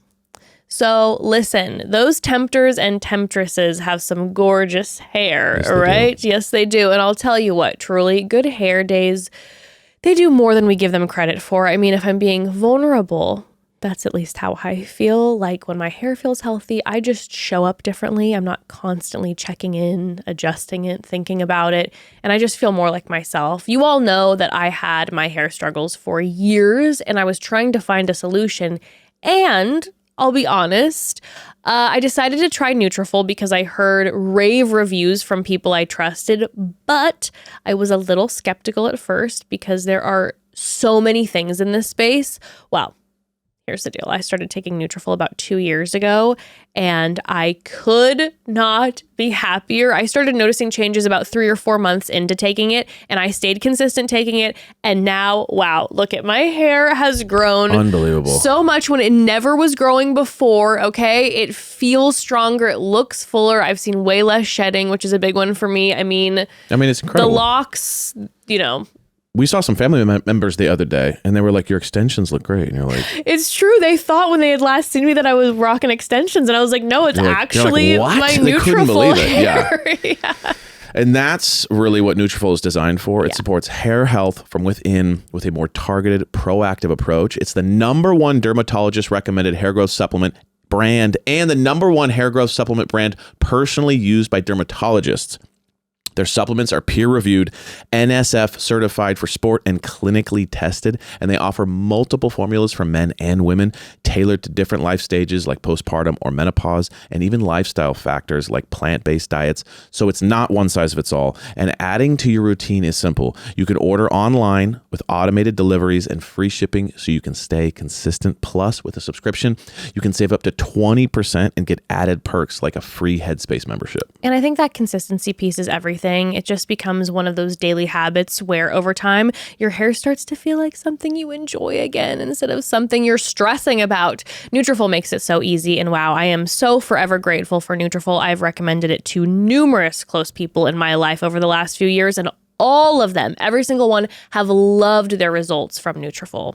They're forever fans now like me. We love it. Let your hair become one less thing taking up space in your head and see thicker, stronger, faster growing hair with less shedding in just 3 to 6 months with Nutrafol. For a limited time, Nutrafol is offering our listeners $10 off your first month subscription and free shipping when you visit Nutrafol.com and enter promo code MOMDAD. That's Nutrafol.com, spelled NUTRAFOL.com. rafol.com, promo code MOMDAD. Nutrafol.com, promo code MOMDAD.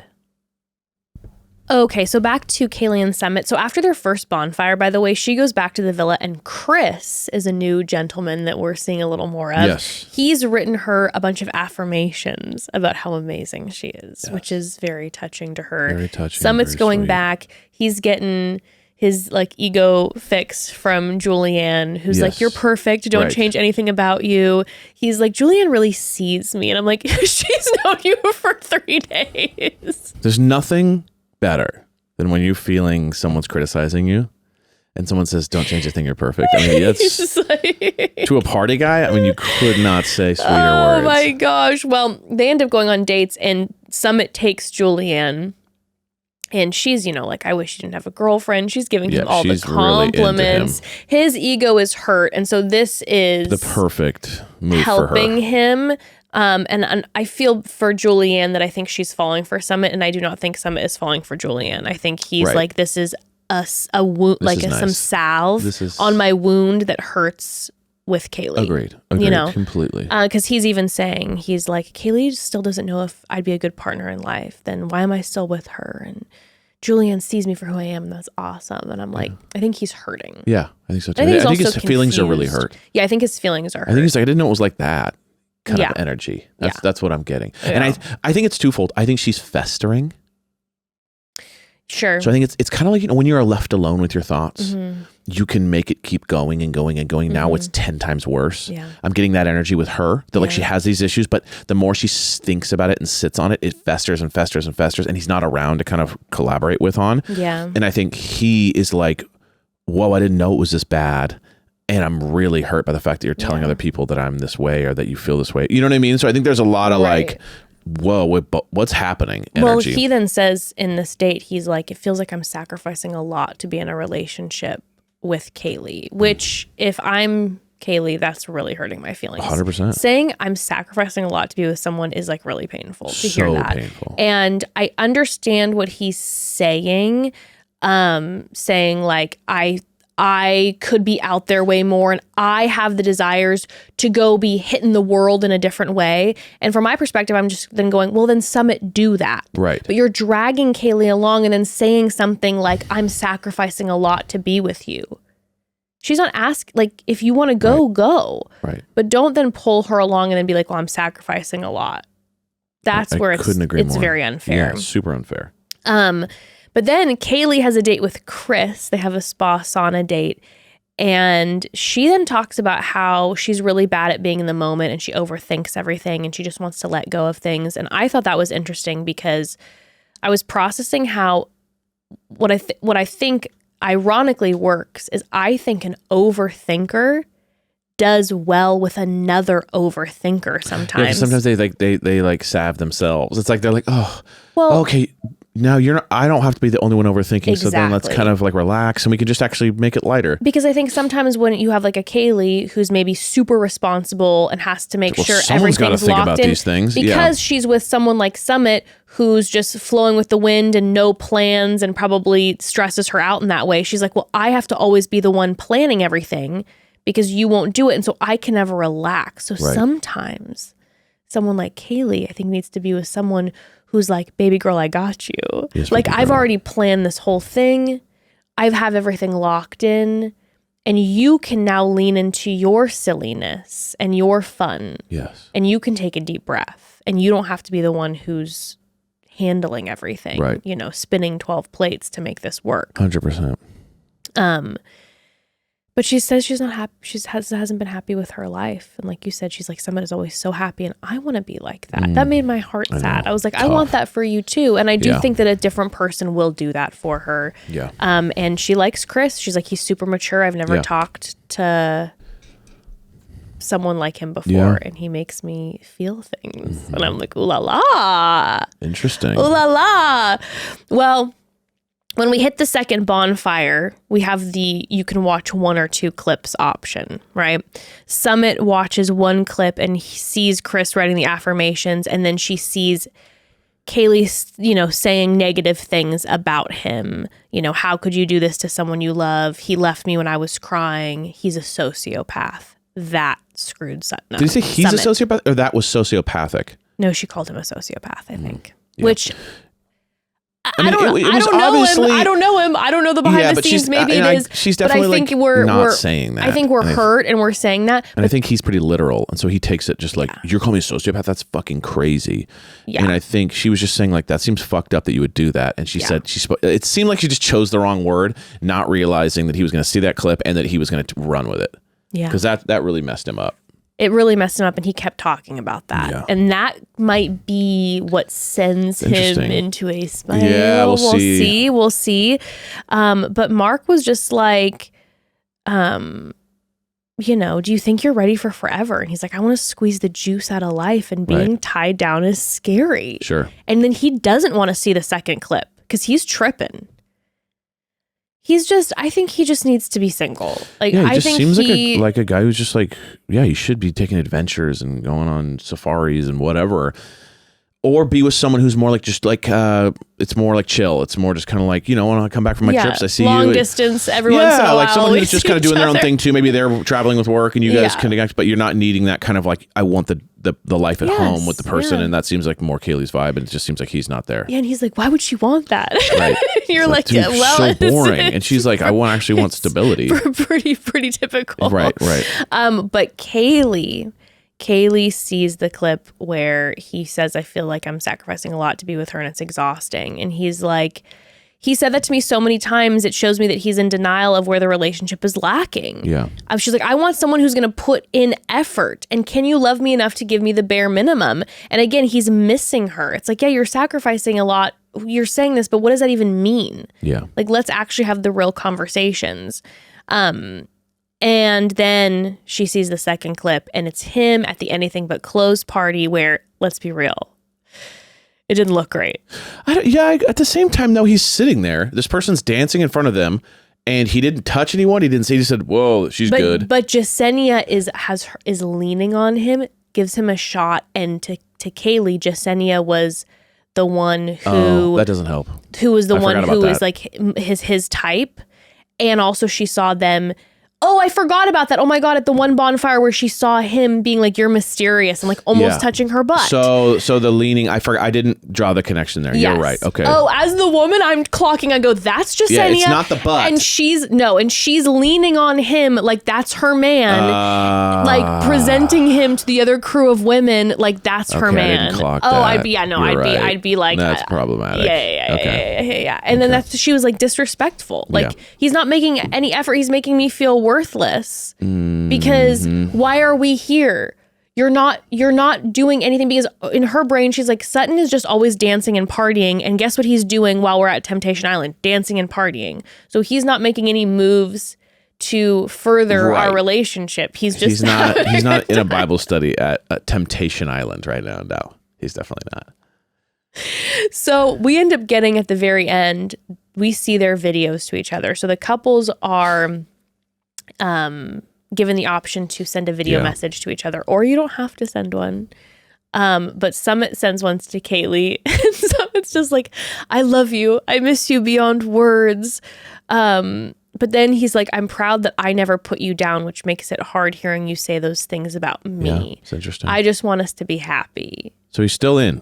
He's still in. He's still in all the way. And he's like, I want us to be happy, but you're saying bad things about me and I've never said anything bad about you. And again, it's where he's missing it, where it's like that's not what we're here for. Also, I keep calling him Sutton. Oh my gosh. You did it a couple times, but not more. I think like twice. I think you did it like twice. Sorry, everybody. This is my brain is very similar name. I mean, Summit.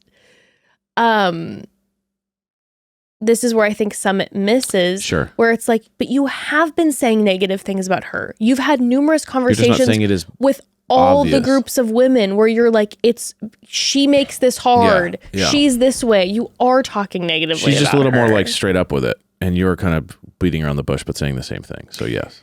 But then she sends Summit a message and she says, I want you to remember why we came here. This isn't just about resisting temptation. We need to figure out how to make it work. And I haven't seen that from you. And I'm tired of feeling like I'm the only one fighting.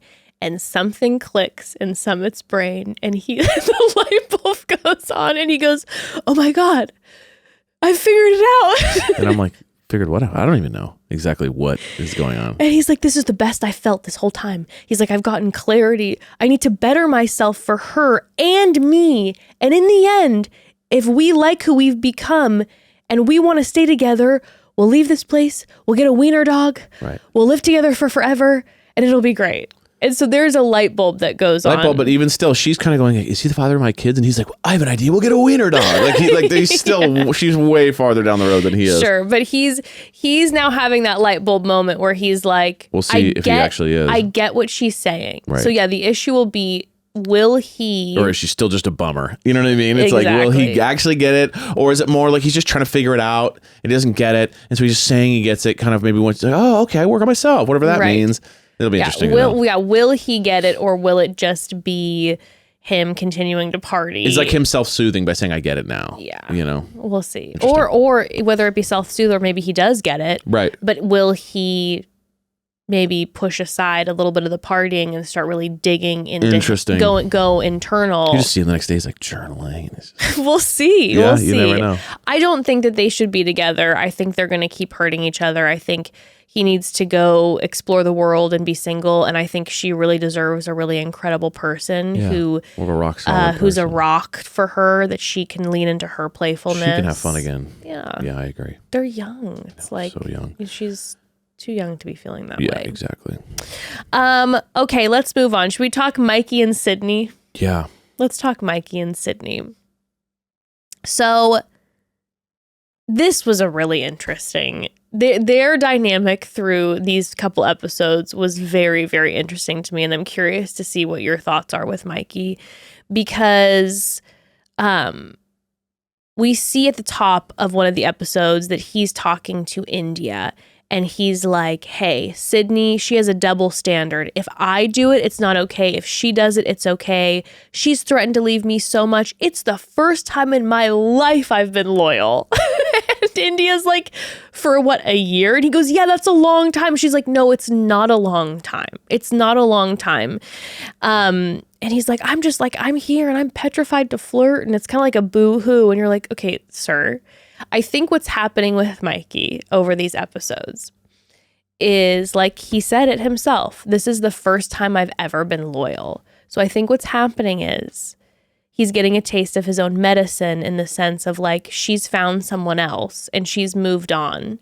And he, for the first time ever, has like put a little bit of work for maybe the most in recent months into their relationship by not cheating, and is now like, well, what the heck? Where's my prize? And it's like, no, it doesn't work that way. Like, this is about your own. I did the right thing for once, so now I should be given everything. And it's exactly. And you're like, no. This doesn't mean you're still a good boyfriend. It just means that you didn't cheat. I mean, at least that's what you're even saying. At least that's what you're saying. Who knows?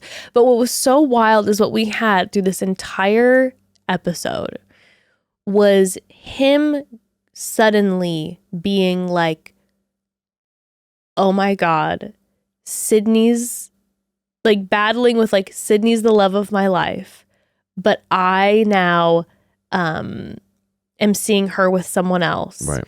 And I have to be okay with that and process that.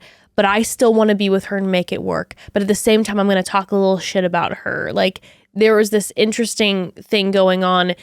But he's not crossing any lines, I don't think, physically with anybody. I think he's still thinking like, if I don't cheat, then I get a gold coin at the end. And it's like, right. Which is, my girlfriend will just come back to me or something. I don't know what he's thinking, but it's interesting. He's his whole thing. Yeah. It's like, you watch with these bonfires, it's like he watches them, because like there hasn't been really any change, since she's decided like, okay, got it, I'm moving on. She's just gotten deeper and deeper with Xavier. They've shared more and more moments together. Again, super like respectful for how like the farthest they went was like a kiss. You know what I mean? After all this, and she's been like picked him day one, like they've been rocking. How freaking cute has their relationship been? Incredibly cute. He's incredibly kind and sensitive and sweet and nice, and she's incredibly respectful and attentive and aware and like very mature and cool. They're both just like weirdly not supposed to be on the show. You know what I mean? Like they're like, who are you guys? Like, are you guys? Was this a mistake? They're like perfect, and they're just awesome, and it's like, but then he's so there's that. She's incredibly like decisive. Like she made the decision, and then she's like, we're off and running, and no, whatever he wants to do, it's all good. We're off. He definitely, it was one of those things, and he keeps saying this too. Like I should never have come. I should never have come. It's almost like he wanted to do this. She was like, okay, or they both decided they wanted to do this. He thought he was going to be like a player and like hook up or possibly like, or just resist and show her how awesome he is. He didn't even consider the fact that she might meet someone. Which I do not like. I don't like that he didn't have the respect for her to consider. It's all about him not cheating, so he deserves this. Or you know what I mean? And it's like, not cheating is the bare minimum. It's not... You know what I'm saying? Like that goes without saying. That's like saying I didn't do the wrong thing, so I should get an A+ on the report. It's like just because you didn't get an F doesn't mean you get an A. Yeah. And so, you know, he does this whole thing, and then his bonfires are so brutal because they're like the most cringy thing in the world. Where he'll be like, I don't even care. It's all good. Ha ha. Clap clap. Laugh. Like. It's so obviously performative. Yeah, he's trying to protect himself. And then he comes back to the crib, and everyone's like, "Hi," and he's like, "Let's party, woo! I'm in a great mood." And Cole's like, "You were crying 5 minutes ago," and he's like, "Yeah, totally." And they walk outside. He's bawling within 2 minutes. He's bawling nonstop because he realized, like, because he put himself on a pedestal where I'm the one who's in control of how this entire thing goes. If I don't cheat, it goes perfect. If I do cheat, she'll come back to me, but I need to learn my lesson. Like none of it, he never was once considering her feelings, what she needed, whatever. And now he's getting like completely left in the dust, and he is like it is hitting him like a brick wall. Completely. And what's so interesting is, and this is where, so this is where like my struggle was with Mikey, where I'm like, okay, Mikey, I'm watching these bonfires. For example, the first bonfire where he sees her and Xavier dancing, and then they're holding hands, and she's like, I've never felt like this before they kiss. Right. You know, it's one of those ones. And he's just like, well, I love that girl and I miss that girl. And he's like, yep, you know, it's tough, but she's living her truth and that's all that she can do. And Mark's like, and Mikey have a great dynamic because Mark's like, I'm not going to let you get away with this. Like I need to open up. Like, I don't know what performance we're putting on right now to try to protect ourselves. But it's so obvious, dude. Like, you're not pulling this off. Well, and he says at one point, Mark goes, straight talk. It doesn't feel like you're feeling much. Like you're cool with it. It's fine. That wasn't the emotional guy I saw a week ago. He's like, I don't know if you remember. I think he thinks that he can change his personality in like days. Because I did see you a week ago. So, and then we have Mikey have this moment where he's like, I grew up with a mother that said, don't want someone if they don't want you. So that's what I'm going to do. Like, what am I supposed to do in this situation? And Mark's like, this is it. Okay. I don't disagree with you. I don't disagree with what you're saying, but let's explore your reaction. Let's talk about it. And I feel like watching Mikey and Mark excites me because I do feel like we had that first bonfire where he was doing that half in, half out thing. But by the second bonfire, when he sees her kissing Xavier, he cries and he crumbles in a way and is like, oh my gosh, I never realized how much I wanted someone until I lost them. And Mark's like, there we go. Okay, now we're getting down to it. And I continue to have hope for Mikey. I do feel like with each episode, as much as it's like a lot where you're like, okay, he's like, I'm fine. And then he's sobbing, whatever. I feel like he's growing in these bonfires. Like, I feel like he's now being like, and I'm not saying that at the end with this final bonfire that it's going to be, you know, a healthy, mature, fully figured out reaction. But like, I think he'll play it cool in that he won't let her see him just be bawling. I think that he might do that like after the show and go to her house and be like, please. But he's going to be like in person every time he's always trying to put on this thing. But then he goes back to the house. My issue is he always does this. She was sitting with me at my wedding. How could you do that to me? She played me. She used me. Like, again, it's the like, I'm the victim here. So, and it's kind of like, I don't know, man. Like you brought her here and we're telling her on day one, we'll see if I can manage temptation. It's going to be tough. Look at that one. Look at her butt. It's like, dude, and then she's like, no, it's not for me. And you're like, she played me. And it's like, so that's what I was going to say. In the bonfires with Mark, I have hope for Mikey. Right. And then the second you get back to the house. I go, oh my God. He's growing before our very eyes. Yeah. And then when he gets back to the house, like you said, it's shit talking on Sydney. Because I think he gets the attention. There'll be like 4 girls around him going, we're so sorry. Well, and that's the thing. Know. Mikey needs to learn how to be alone. He needs to learn how to handle his own feelings. He needs to learn how to be alone. He's always surrounded by 4 people talking about his feelings. And it's like, of course, they're all going to be like, we're so sorry. We're so sorry. We love you. You're the best.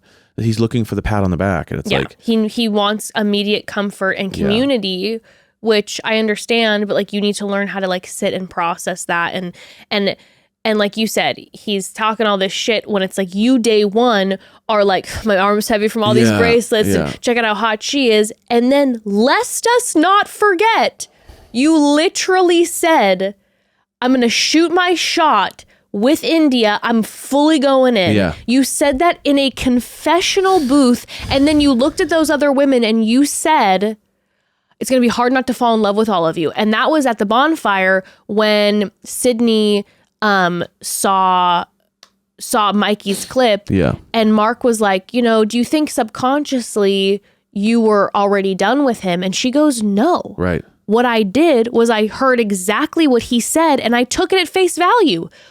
He took me on this show to prove something, and immediately he's like, I'm going to fall in love with you. And then he literally says into the camera, I'm going to let it all go. I need to be selfish and I'm going to shoot my shot with India. So what did I do? I just believed exactly what he said to me. We're done. Beautiful.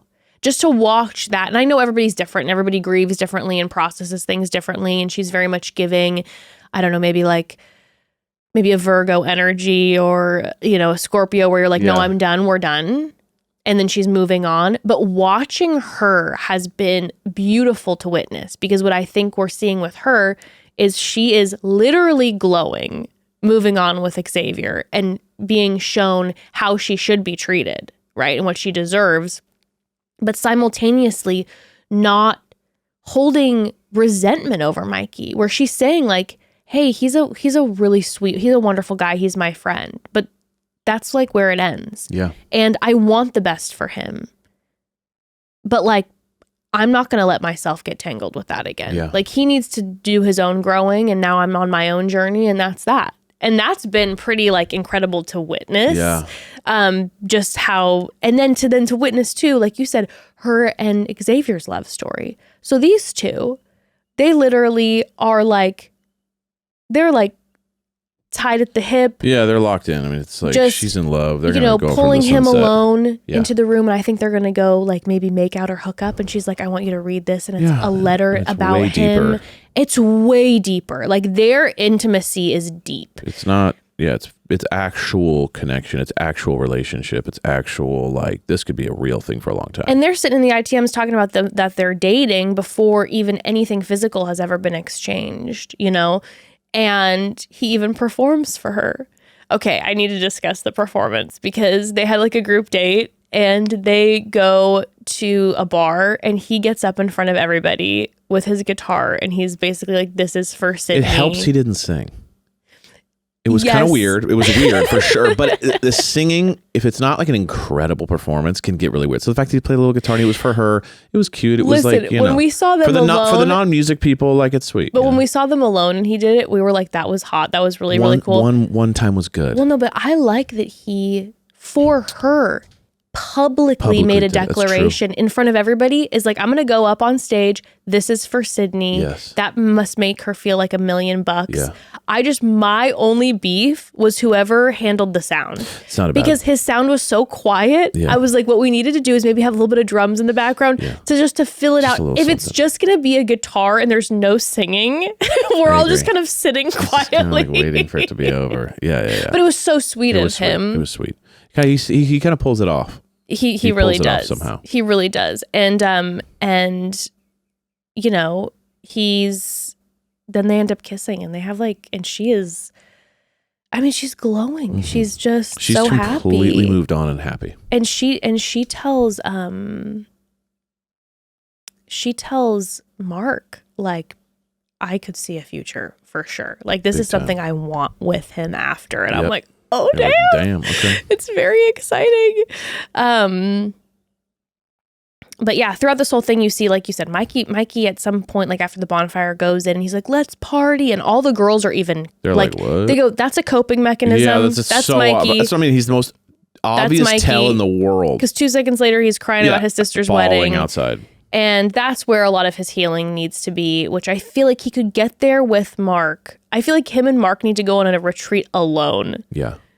Now, so he can't lean on the other women to bear his burdens. He needs to go on a retreat with Mark alone and then have like a solo meditation time. There's a lot of self-work that needs to go down because he's also like, I think he's faking this entire player thing too. Yeah. Like he's a sweet guy.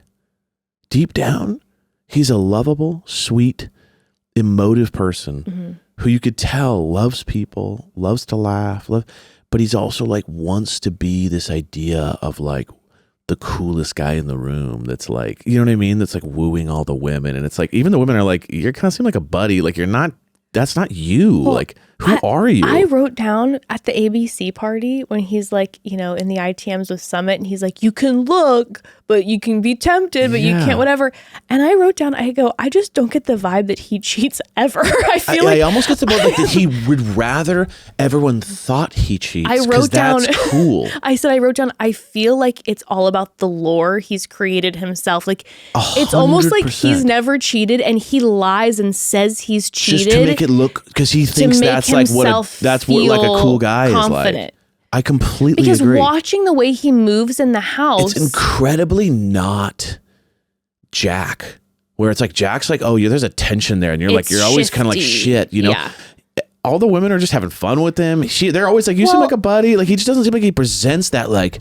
He just says stuff that doesn't match the energy in the room that he's presenting. And at least from what we're seeing, his presence in the villa. There's never been a moment where I go, oh, he's really resisting right now. It doesn't look like it's hard for him to not cheat because I don't know. Like it's just, obviously, it's a little something's obviously not working. Sydney, she from their memories of college, she's like he was always hooking up with people. Another woman came forward, so obviously he is a cheater. He did it. I'm just obviously saying, he was a cheater. He loves the lore more than it seems like. It's almost the like lore's big. Did you cheat? Like were you? When you were with Sydney, were you also with another woman and also cheating in other various situations to make yourself feel better more than the sexuality of it? 100%. Do you know what I'm saying? It feels almost more like you cheat. He likes to be like, I could have if I wanted to. It's almost like, it's almost like he's cheating to give himself confidence, not because it's like, oh, I'm horny. Right, which is the Jack vibe feels very much Jack vibe feels super horny. Mikey is like, you're filling a hole of insecurity. I completely agree. It's like he's doing it to make himself feel and look cool. Yeah. Not actually he even wants to do it. Yeah. Because he talks about it nonstop. Yeah. But then I'm not getting the vibe that he's doing. You girls are lucky that I'm not hooking up, doing a foursome right now. And they're all like, what? They're like, we kind of are here to do that. They're kind of not into you. And he's like, you guys are lucky. Because once you were with me, you'll never want to have sex with another guy in the world because you'd be dreaming about me. You're lucky I don't come over there right now. And they're like, what? It's very funny. What? Huh? Say what? But listen, in the final bonfire, like he sees the sexual embodiment class that Xavier and it just keeps Sydney, getting worse. And then he's kissing her, and he goes, "What the fuck?" She's like tripping out, and you know there's shock on his face. It's almost like he can't process it, and then he's like, "Wow, my life's gonna be really different." He starts crying, and that I felt that because it's a realization. It's a realization of like you didn't realize who you had, and you probably took advantage of that, and she felt like she was second fiddle to the woman that you were cheating on her with, that then you chose and then went back to her. 1000%. So this is how she feels like, and now you're realizing what it feels like to feel those things, you know? And you know, Mark's like, hey, I'm not going to try to give you like hope, but the only way that you could maybe ultimately make this thing work at the end is you keep working on you and you see what happens. You know, I'm like, there's obviously no way that Sydney's going to go back with Mikey. Yeah. But then they see him at the foam party, Xavier kissing her neck, and he's like, yeah, it's very, very sexual. It's very sexual. They have a very sexual connection. And then he's like, 2 weeks ago, she was at my sister's wedding, and Mark's like, he said that line like 4 times too. And then he's like, tell me, Mark, should I just shut the door? I need you to be honest with me. Like, just shoot it straight. And which made me giggle. But he's like, Mark, just tell me, should I stay with her? Give me the answer to the test here. And Mark was just like, it's just not that simple. I think she's experiencing a real connection. But if you shut the door, hell no. Right. No, that's not your answer. Right. Give up is not the Giving answer. up and then being like, well, I'm going to just do my own thing. Like, you're not going to learn anything about you. What you might learn is going to cause you a lot of pain, but you're going to see yourself. You're going to examine yourself. And like I said, he's bawling, and I don't know. I don't know. I hope that Mikey walks away feeling growth and not then just pointing the fake finger at Sydney. Excuse me. Because Sydney had the situation where she sees him dancing with India, and she's like, I'm glad he's been respecting me, but at the end of the day, it doesn't change anything. Like, I saw what I saw, and in the first 2 days, he said what he said, and sorry. Yeah. And clip 2, she goes, I've seen what I needed to see. We're good. She's like, I'm completely moved on. She's done. There's not even a hint. Yeah. So I think we all know how that will wrap ultimately. Done. But I'll be curious to see. I really hope that her and Xavier they seem work to be out. Ready to go. I hope that married. it like works out though. But even if they don't, she's now seen the type of person that she should be with. Yeah, 100%. 100%. Yeah. Okay. Let's wrap by talking about Cole and Scarlett. Cole and Scarlett. I mean, we start seeing it with Cole telling the men that he is writing her a letter every day to give her a day in the life. He's in full panic mode. Get me out of here. I got to see my girl again. I would love to read one of those notes because there's something about Cole that like makes me think, and sorry, Cole, no shade. You've been a very respectful guy, but it makes me think that those letters are like, I woke up, this is what I ate for breakfast. Like, kind of not super exciting or super deep, which is, I think, what part of the problem is. Well, I think the whole thing, I mean, not to get, pat myself on the back here, but I think I nailed it right away in the beginning when I said they're only talking about the things they have in common, which is the gym and like walks. Yeah. They were always like, we have everything in common. We love the gym so much that like we'll meet each other at the gym and we didn't even realize we were going to the gym together. And you're like, okay, you said gym 4 times. Like, I've never heard anyone say anything about anything else other than like workout and like, you know what I mean? She's a dynamic, deeper person. Yeah. She requires more. And it started as this kind of like Trojan horse of like, he's not really honest. He's kind of this and he's kind of omitting. And it's like, that wasn't really the issue. The issue, sure, that's a thing. I think that's a huge part of it. I think it's a thing, but I truly think that like she's feeling a level of like he is not reaching a level of my brain that I need reached. For sure. You're not scratching that itch. Yeah. And it's like, so then there's issues, right? You're generally going to have issues with people that like you're feeling like there's a big missing piece. You're going to be like, this part bothers me, or what you're doing here. And I'm sure he does stuff that bothers her. But it didn't feel like the omission was like the actual issue. I will tell you what. It definitely felt like, because she was the one that wants to go on the show. She's the one that wanted to explore. You don't want to explore because someone omits. You know what I mean? Like that's an issue that needs to get fixed. The fact that she shows up and she's like, I'm realizing more than ever. It's like this Bradley. I'm talking to Bradley, and I feel like we're connecting, and I feel like I'm understanding more now. And I'm like, and with him, it's kind of one note. Yeah, you know what I mean. But he keeps talking about how he's like, you know, that's his thing. I'm such a good guy. I'm such a good guy. Right, she should be, you know, whatever. But then he keeps saying like, well, and then he ends up dropping in the final bonfire. I remember what did he say? He dropped some tea where she said that he has crossed every box for her except that fiery feeling. So it's like, she said, I want to let my soul on fire. And she has told him that he does not give her that fiery feeling. So she does not have the... Honestly, I hear that. Yeah. I hear that. Don't care. I'm out. There's no world.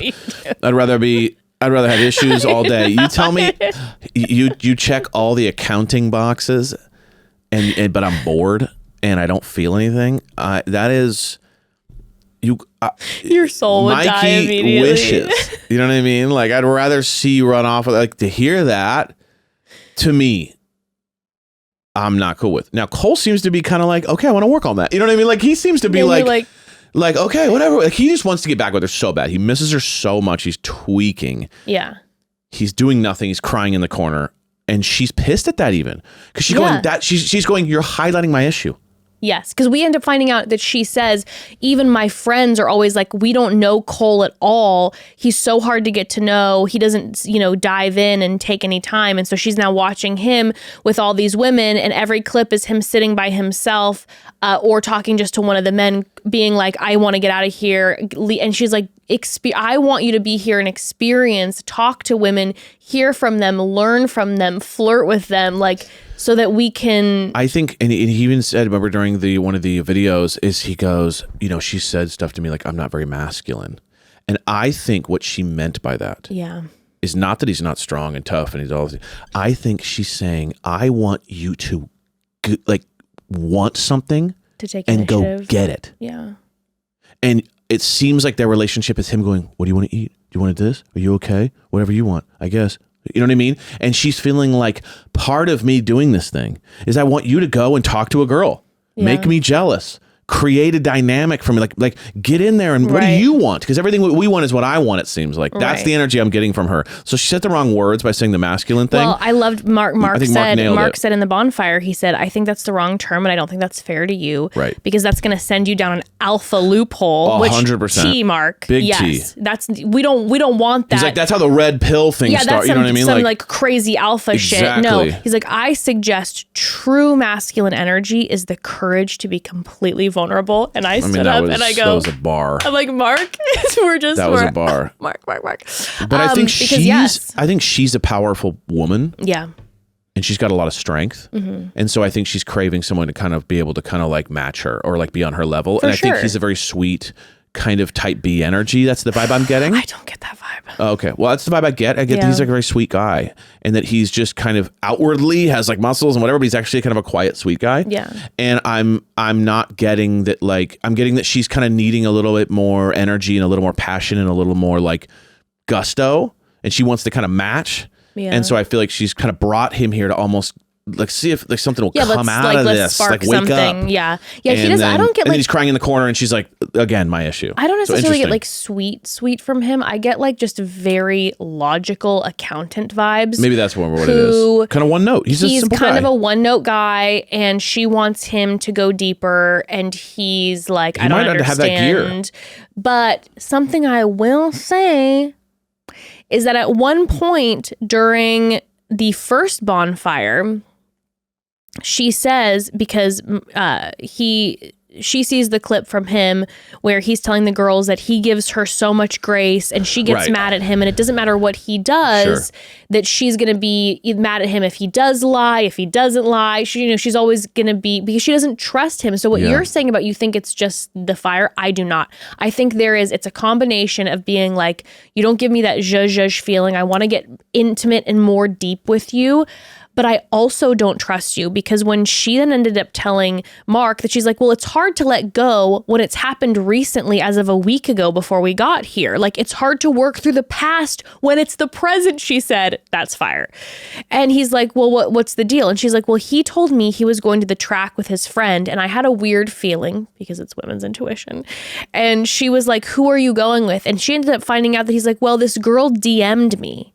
And I told her to come meet me up at the track. That was crazy. So he's not a trustworthy guy. And now I'm not saying, I don't know. I'm not saying he's doing anything. It's just more like he's just... Maybe he's not actually hooking up with anybody, but he's fucking playing with fire. That's true. For sure. That's kind of what she was alluding to when they were like they weren't like officially together, but then he would hook up with another woman and then wouldn't be honest with her about it. So it's like, how can I trust you when we're in a relationship? You're answering a girl's DM and meeting up at the track with her. And then the way he presented it to the women was, he was like, I'll be at the beach and I don't know, a girl shows up. What am I supposed to call her and tell her? It's like, that's a very different story, Cole, than you going out of your way to DM a woman back and say, you can come and meet us at the track, and then leaving that out of the story. You're asking for trouble. And so it's like, what is Scarlett supposed to... So I'm like, from my perspective, I'm like, sorry, Cole, no shade. But I'm like, from my perspective, I'm like, you don't trust him. He doesn't give you that woo-woo feeling. You feel like you can't get deep with him. Yeah. Why are we still together? Why are we doing this? Like, we gotta go. Agreed. Like, this needs to end. Because we see then at the end of this, when they send each other videos, that his video is literally him.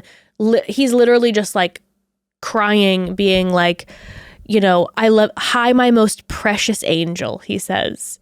And he's like, there's so much depth and growth I've felt in this experience. I can't wait to show you. I missed your scent. I missed your smell. I miss seeing us dancing in the kitchen. I can't wait to be with you. By the way, he doesn't say bye. He goes, always, Cole. And I go, this isn't a letter, Cole. Well, yeah, he wrote it all down as he's just reading it. And then she starts bawling. That was interesting. When he said, I miss like listening to our favorite song, she was like fine. And all of a sudden, boom, that wrecked Well, because her. she said that he still wants this. Right. And she's realized that she's done. Because in her message to him, she was like, I wish we wouldn't have set such strict boundaries because you've been so fixated. When she wants to explore because too. Guess what? Okay, let's talk about her and Bradley. What are your thoughts on Mama Scarlett wants and to Bradley? Mac out. Her and Bradley got that tension, They got that tension. He's trying to be super cool and she's trying to be cool, but she's like, I really messed up by saying we couldn't kiss anybody. She's like, I really regret setting these boundaries. I fucked up. Because her and Bradley have the tension. They got major tension. So on their date, they went and they painted. I just need to make note of this. They were told to paint their florals, but like it's called My Secret Garden of your private parts. Yeah, but like basically paint your genitalia as your secret garden. What does it make no sense? I'm like, okay, but you want to paint boobs or a flower that represents boobs? I was like, what even is that? How do you even do that? And then you would see the paintings. You're like, well, you know, an artiste understands the assignment, but to ask some two random people, be like, hey, use anyone, I feel like it's kind of tough. Paint your secret garden, aka your genitalia, and you're like, what's the right move here? He ends up painting. Like it was literally he painted an eggplant, but it looked like a blob. Yeah, it didn't even horrible. have like the shape of an eggplant. And I was like, what are we dealing with here? Him walking away and looking at his junk, he checks it, was the funniest thing I've ever seen. Very funny. But these two, they have a really great vibe. They at the foam party are like hanging on each other. And he's like, I really like her, but like I'm obviously gonna let her make the first move because it's her. She's the one in the relationship. But like everyone's clocking it. And then when Sydney pulled her like alone aside, by the way, Sydney, she's a 10. Great friend. Yeah. She's the one, I don't know if you've noticed this, every time someone's struggling, it's a little pull aside. She pulls aside and she checks in. Agreed. Cheyenne, she's always like, are you good? I got you. Like, you want to do mimosas? You want to start day drinking? Let's do it. I'm in there with you. Like, she's like a good fucking friend. But she pulls Scarlett aside and she does such a great job of doing it. She doesn't go like, oh my God, by the way, you two are so cute together. She goes, I love your friendship. And I'm like, you know what you're doing, Sydney. It's literally, you're like, just. She wants someone to join her. Well, and she's also just like, she's going like, I'm going to pet this. And none of the women liked and I'm not going to scare it away. You can tell none of the women liked They're all like, they're all kind of like, it's boring. That's what they're all kind of like. They're like, I didn't even try to talk to him for 2 seconds and he had nothing to say to me. He's very distant and he's not super warm at all.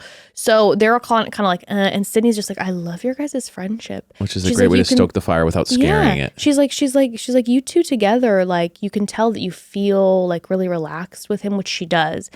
And Scarlett's like, yeah, I really do. I feel good. And she's like, and I'm starting to realize that, you know, this is maybe what I deserve or something like that. And I'm like, oh no. And then Cole saw that. Yeah. And Cole's had a rough go this. I mean, he's been just crying in the corner for like 3 weeks. I love it. By the way, one of the clips that Cole saw is her telling Bradley that like Cole didn't even know what the word energy meant. Yeah. And then we hear Cole say, yeah, she's all about energy in the universe. He goes, what she's describing isn't special to him because that's just like who she is.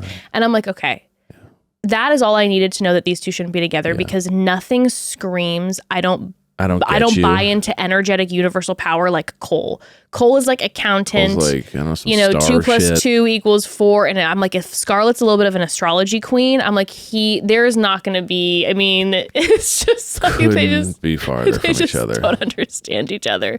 So that's going to be interesting because the question is, will Scarlett, I know she's going to keep pursuing Bradley, but like, will Scarlett get a little scared because she's seeing Cole cry and now she feels bad? And will she pull back on Bradley, or will she keep exploring with Bradley? And Maybe will make out or she something. kiss him? Will She definitely seems like the one that would. Yeah. She seems pretty powerful, pretty like, I'm doing me.